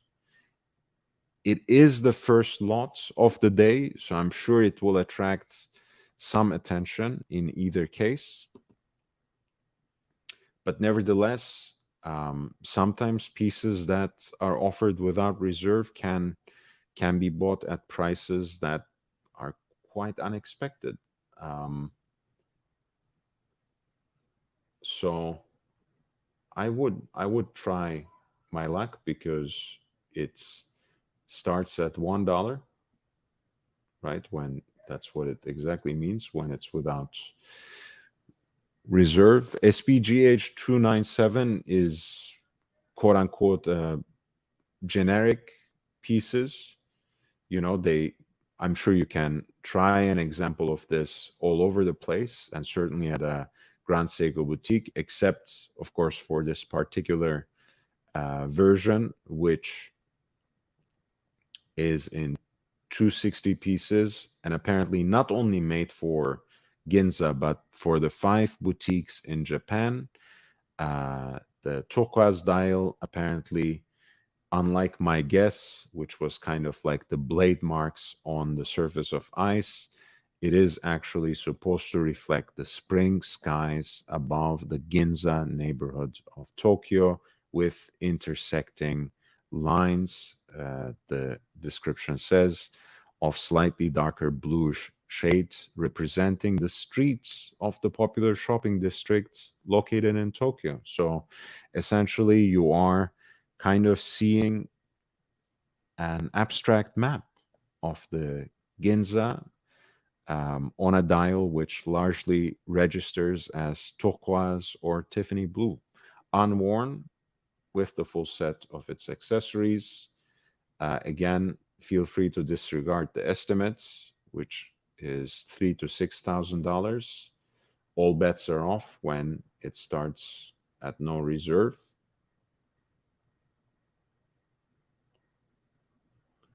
but it can actually be a decent deal,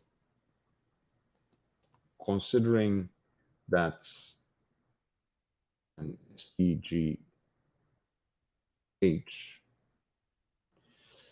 297, let's see how they are priced to begin with.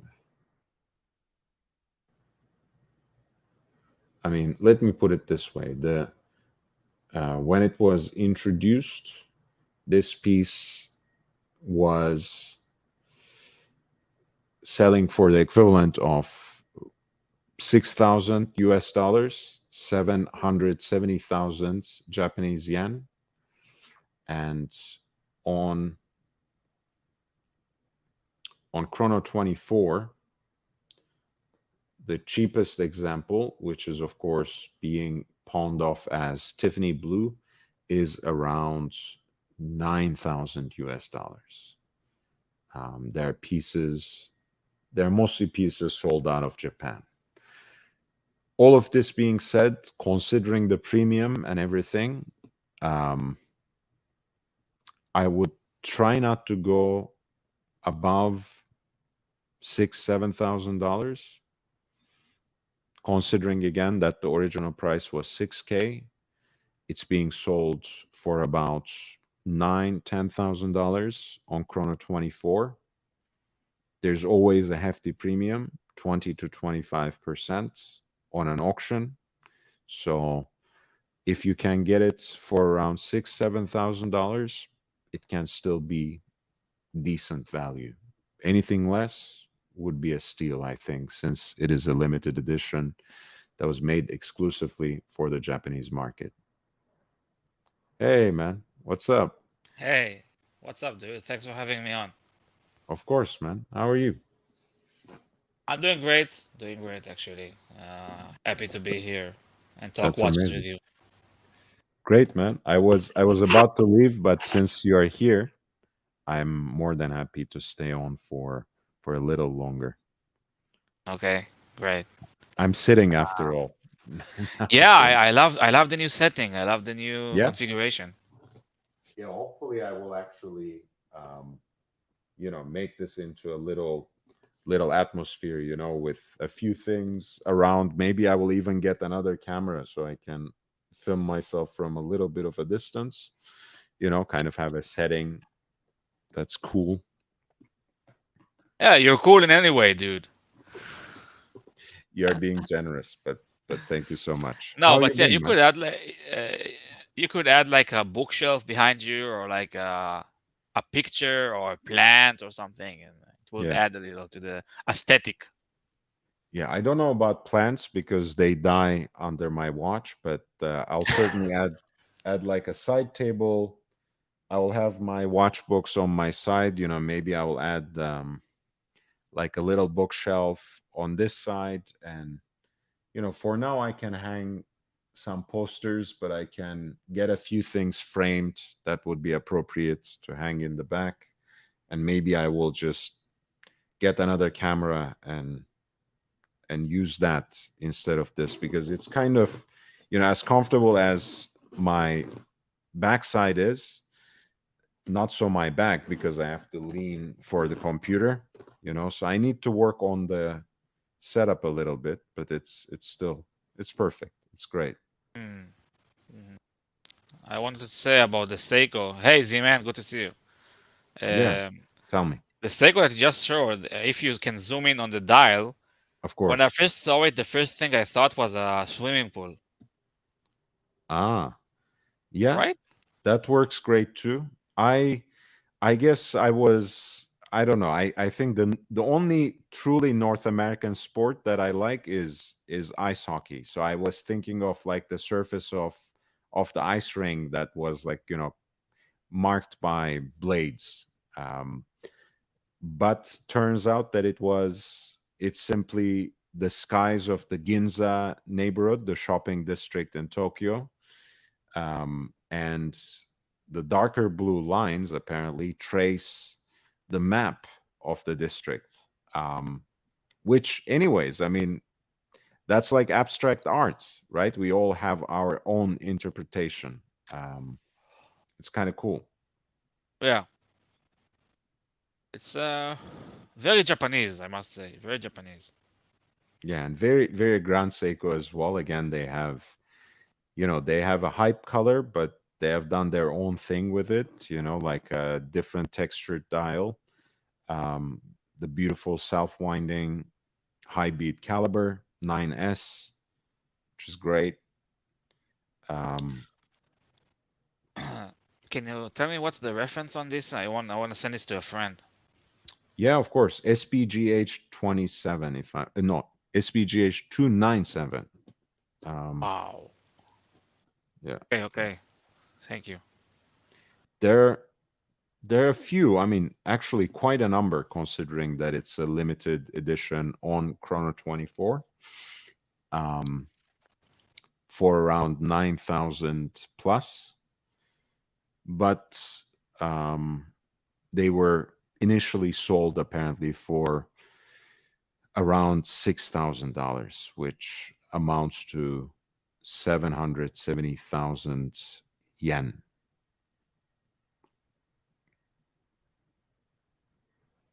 Sorry, I just was sending this to a friend who's a Grand Seiko nut. Maybe I'll get him to buy this. Maybe. Well, Yeah. it's an interesting reference for sure, and one of only 260 pieces apparently. So good that it's somewhat limited. Yeah. Uh, wow, And we it's yeah. we love Seiko, right? So We love that Seiko. works. We wear Rolex, but we love Seiko. That's true. Honestly, in an alternate universe, I can think of myself as a watch nut who only has like Seiko prospects or something, for sure. Ah. I think you mentioned that you thought about getting a Grand Seiko, right?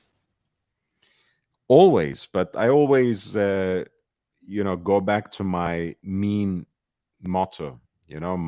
My stance on Seiko is that I never spend more than a grand on Seiko. That's my Ah, right, right. That's a good one. that's my that's my joke about Grand Seiko joke. But look, I mean, it's really a mental obstacle for me more than anything, right? It doesn't say Yeah. anything about the brand, just about how I was programmed. Because as much as I love Seikos, I've always approached them as everyday beaters, entry level models, great great bargains for up to 1000, maybe 1500. And I'm always, again, this is my prejudice too. I'm always much more interested in the sportier designs. And to be absolutely frank, really the diver style pieces more than the this kind of contemporary dress watch aesthetic.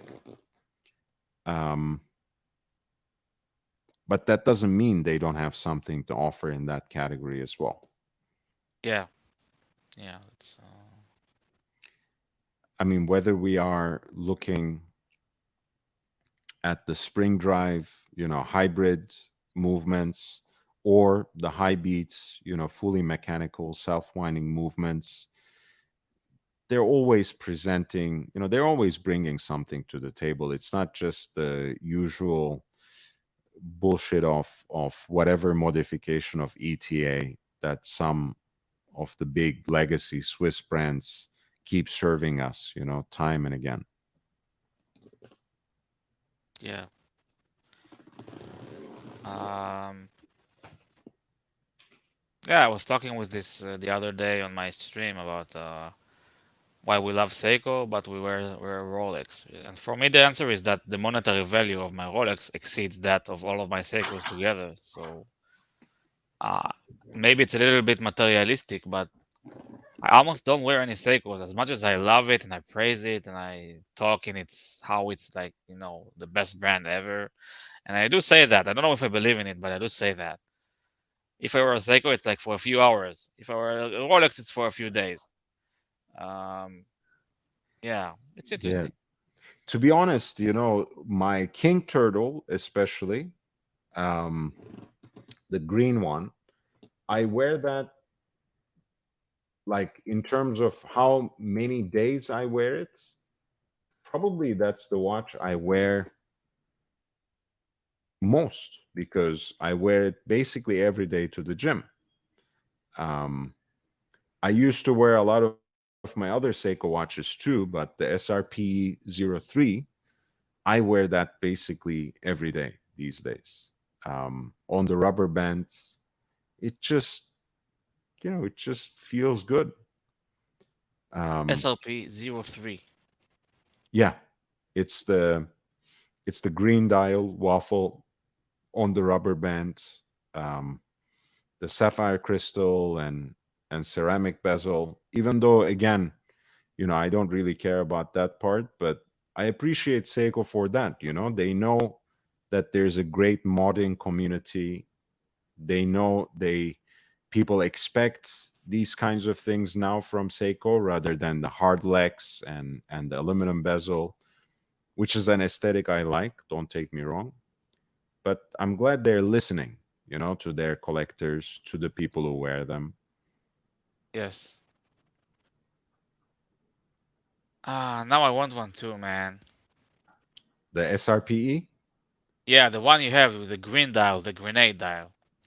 Yeah, yeah, yeah. I mean, that's one reason I like it, because of that look. Um, but listen, I'm sending you something tomorrow, which is not quite this, but something, or not quite lot number one we were just talking about, but Mhm. somewhere in the middle, basically, Wow. in a Okay. way. In terms of the feel and aesthetic. Um, I hope you like Wow. it. It's something that I have in my collection as well. Not going to give you any more clues, but Oh.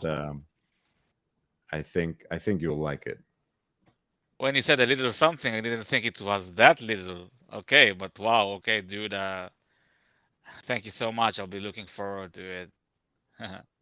Yeah, hopefully it will get there sooner than later. I will be able to send it out tomorrow, I think. Um, but yeah, let's see. I'll give you a tracking number the minute I send it out. Amazing. Wow. Okay. Um, Listen, if you want to, wrap it up, don't feel obliged to stay because of me. I'm all good. I can. Yeah, why don't you set up your stream so we can send the link here and the people will go there? Are you gonna stream now? No, I do not feel like streaming right now. I just feel Okay. like being a guest. Like I do, that running a stream doesn't matter if you have 10 viewers or 30 viewers. It's very stressful. At least I For find it. for me, I don't look at the number of viewers. Sometimes sometimes when there are a lot, people congratulate in the chat, so I pay attention. Sometimes people, when there are very little, people come to troll in the chat, so I see that it's like, two, three, or five.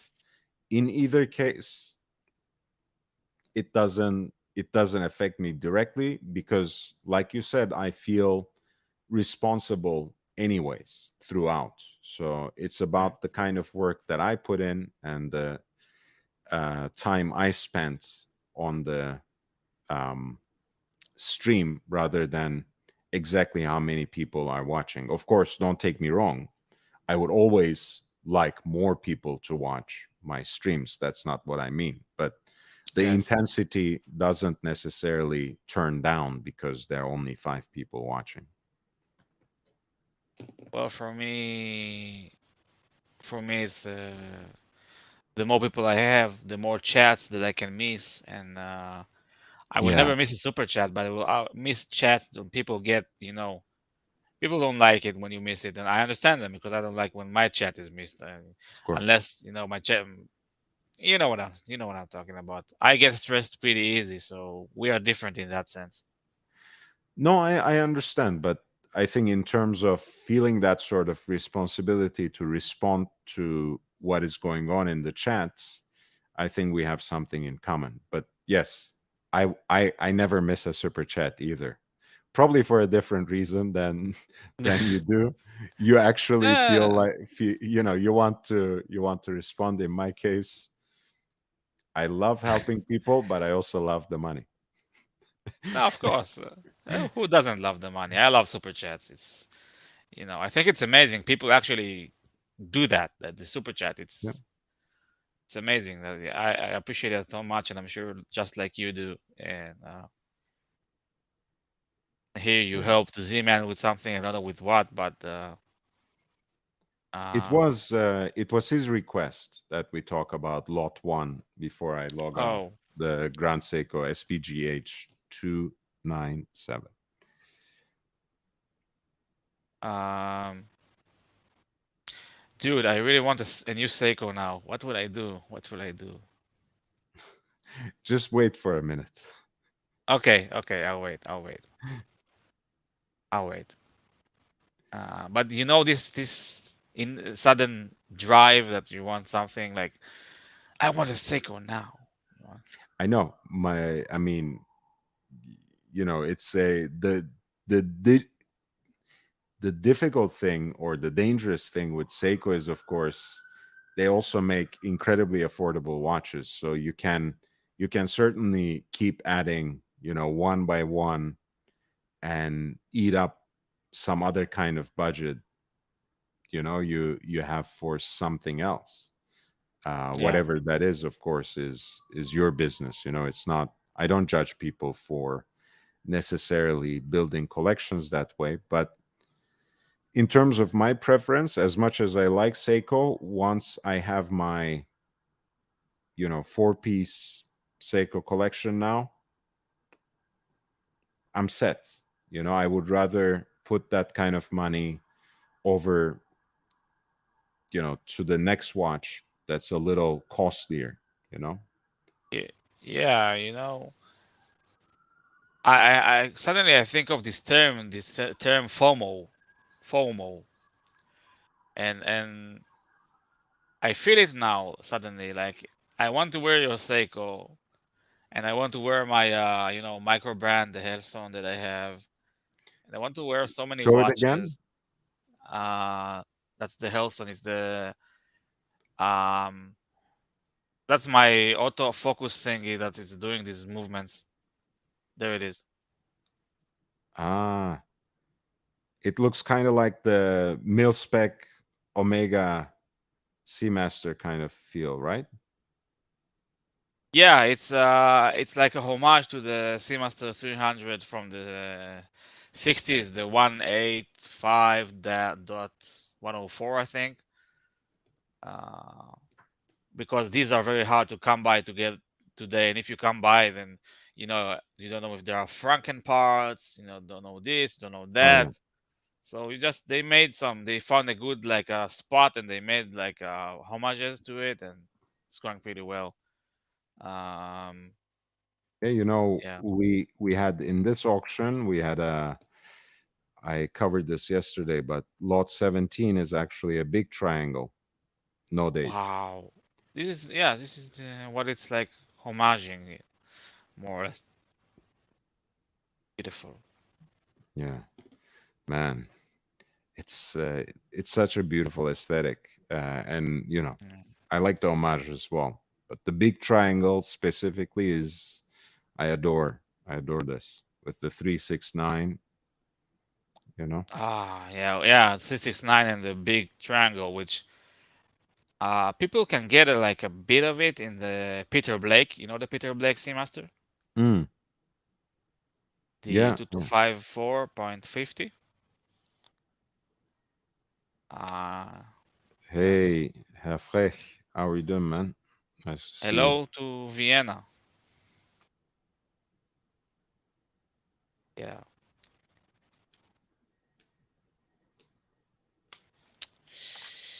Yep. So FOMO is my word for today. Like you have so many watches, or you want so many watches, and I'm thinking, Lord is wearing this Seiko daily on the gym.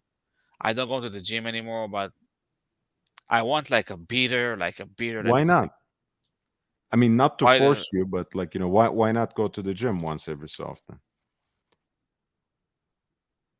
I just can't commit myself right now, and I don't have the energies to do that. Like maybe in a few months when I Yeah, feel like I'm up to I it. understand. Because for me, the great thing about being in the gym, if not necessarily every day, at least a couple of times per week, is because it puts me in a good mindset. After I'm done with it, I just feel so much better. And not only physically, but also mentally as well. It always helped me pull myself through, um, some depressive situations. So that's why I threw it out there like that. Yeah. But yeah, as a commitment, if it puts any pressure, it's not worth it. Um, but yeah, fear of missing out, man. It can be it can affect you in so many different ways. Sometimes you see certain trends in the market, watches getting more expensive overall, or something that you have been looking at trending upward, and you feel like you got to get it now, or it's gonna go out of your price range. Yeah.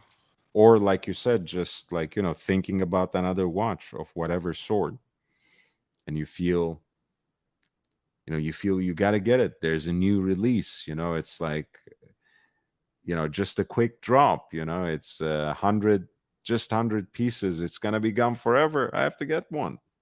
Yeah. Yeah. A big one. Or I want to get a turtle like yours, even though there are thousands and thousands of it, like all over the world, but still I want mine. I want to take a few snapshots for Instagram and Yeah, put look, it I mean, away.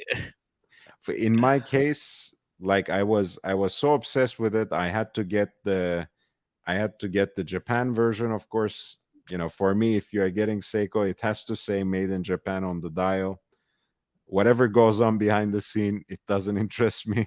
As long as you tell me made in Japan on the dial, I trust you. Yeah. um so it is part of an aesthetic as well. I completely understand. um and it's just a cool watch, man. It looks good. Wait, let me just go get it. All right. All right.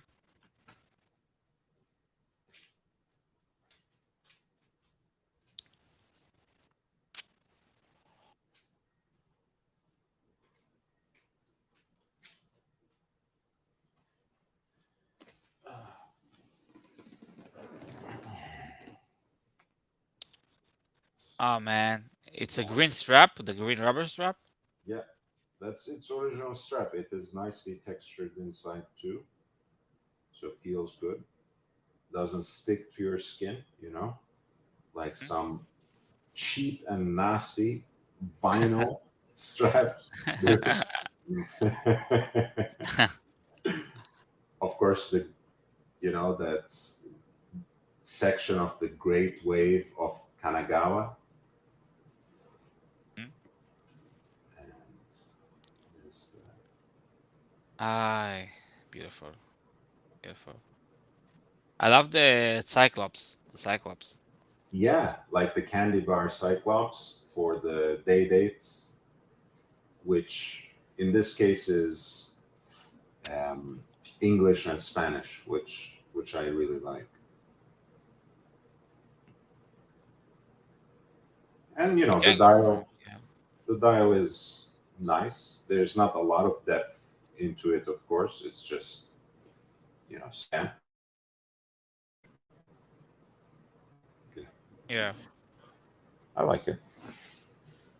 Do you wear it like outside of the gym? Like you're wearing it now, but that's for the stream. But do you wear it like sometimes out of the gym, like outside of the Yeah, gym? I have. I'm sure you saw it in some wrist shots where I have this suede, uh, kind of like a khaki green suede jacket. I think so. Sometimes it feels so good to wear it with that. I don't know if I have any pictures with it on Instagram, but I certainly have that jacket in some wrist shots. Oh, here, but it's the Type 20 here. Yeah. So with this jacket, I love wearing this watch. Recently, you know, I have mostly worn it in the gym, but once every so often I wear it out too. Not that I'm embarrassed of it or something. I love wearing it. Sometimes there's another serious watch guy on, in the cigar lounge that I go to. When he catches me wearing a Seiko, he gives me a lot of shit, but I don't care. Oh well, that's his predicament, not yours. Yeah, absolutely. Especially because he knows, I mean, he knows what watches I have more or less. So it's not like, you know, I'm stepping down necessarily. Not that, again, not that it's a huge thing. It's about, you know, ultimately when you talked about FOMO, fear of missing out, it's about really the way you bond with the watch that ultimately matters most. Not its monetary value, but the pleasure that it gives you, That's a good point. Yeah. the way it excites you. Obviously, that has something to do with your financial means. It has something to do with your horological knowledge. Sometimes when you get to a certain level, maybe you're looking for a more complicated watch or for a particular kind of complication that pleases you in a certain way. But at the end of the day, it's about how you feel, you know? Yeah. And Yeah. yeah, and it's important to be thoughtful about that, I feel like, rather than just going after every single thing, whether cheap or expensive. Yeah. That's how sometimes I feel I acted in the past, where I just went about after something that is available, Mm. not something that is hard to find because I don't have the patience to look for it. I think honestly that is our problem in a way. That is our problem. I'm I'm in a way well trained for this because for most of like the first part of my collection, for the first three pieces I bought, I had to save very seriously. So there was no way that I was gonna get something else. and there was no way that um, I could get what I wanted instantly. So that trained me well. Um, Oh. Have you seen the zine that I have on loan from a friend? yeah, but show me again if it's at hand. Yeah, it's right here. Let me just grab it. Right, it's not here. Where is it? Too many watches, too many problems. More watches, more problems. Nice. Oh, I'm gonna pull it out. I'm gonna pull the zine out. That's It's funny the because is it the 104? yeah, the 104 with the black dial. Yeah. Yeah, So yeah. so I cool. know I why love you it. think I know why you think that's funny because you're gonna pull your Yeah, my Zine zine out, out. right? Yeah. Exactly, my zine. That's funny. I'm glad you know the word because in Israel, the zine is quite popular, and Dude, I know every joke is like zine, zine. the the thing is, and I know this is going to be blasphemous, but I just have to say it. The letter the letter Zine also no looks like a penis. I mean, I'm sorry, but it does. Actually, yes, that's a good point. So my mind goes there almost immediately anyways. Yeah, maybe you can see there's a problem with this watch. What? When I wind it, Uh-huh. look at the rotor. The rotor just spins like crazy. Sorry, it's my autofocus that makes it look like this, but it just spins like crazy when I wind it. What why do you think that's a problem? What problem does that cause? Well, when you spin it like when you wind it, Mhm. I can't show you because you have to do it when the watch is like this. Okay. Then it's really here. Look, you see? Wait, let me zoom. Sorry, it doesn't focus, but look at the rotor. You see? Yeah. It's like a fan. It spins like a fan. So something is not good with the movement. Something is wrong with the movement. Ah, okay. So it has to be serviced. I'm thinking of buying this for my friend, but I'm not sure if I should because of this problem. I don't know how much it will cost me to fix it if I do that. What kind So of deal is he giving you? Is it a good deal that he is giving you? we haven't talking about price yet, but it will be a good deal because if you look at this at the bezel insert again, if it will focus, that would be great. Bezel. The bezel. No, Bezel. no. Yeah, I remember. It's like very well worn, right? It's like Yes. scratched.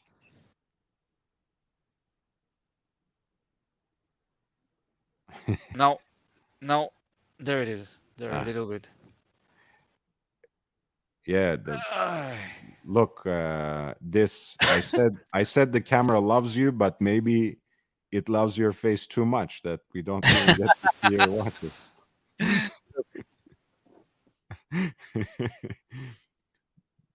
But no, I saw it on another day. I remember it was like quite heavily scratched, which I mean, yes, I think it fits your aesthetic because you like tool watches like that.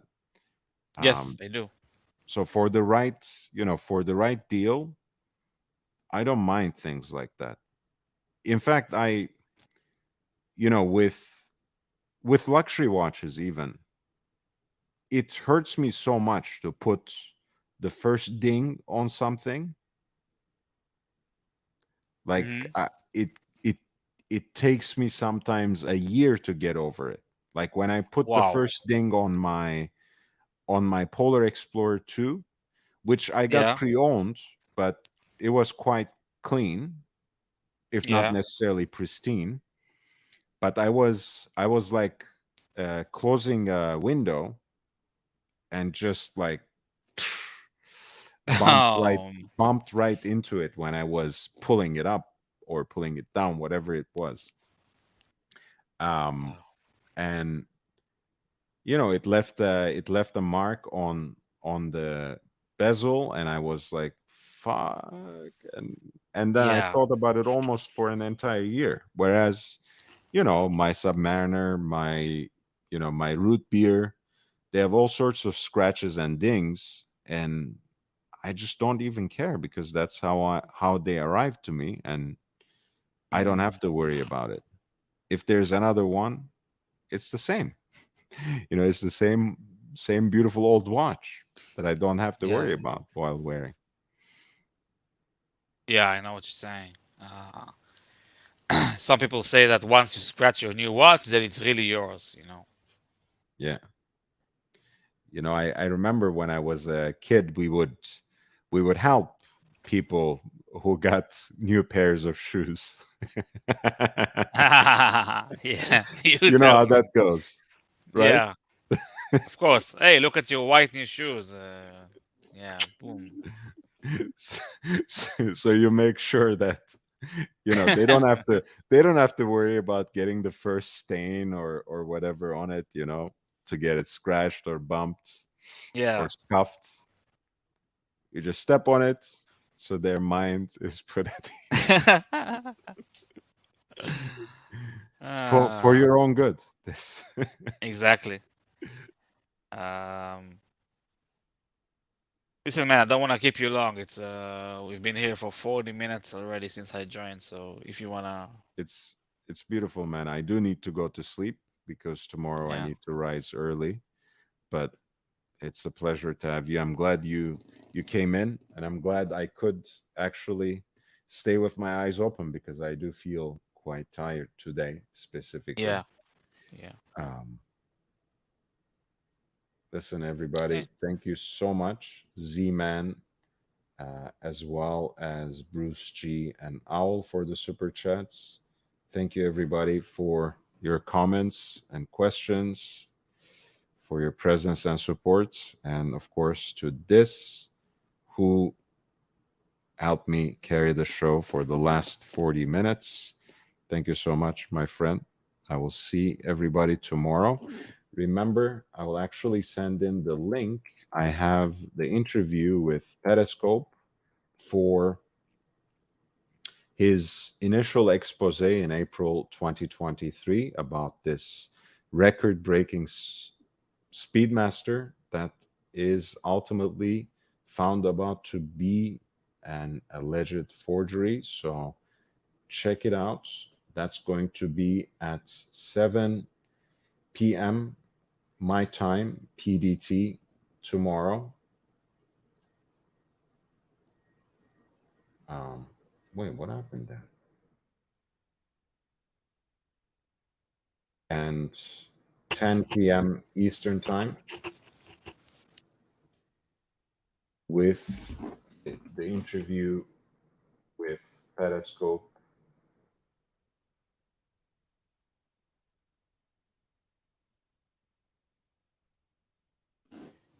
I'll see you guys there. Take care. Yeah. See ya. Bye.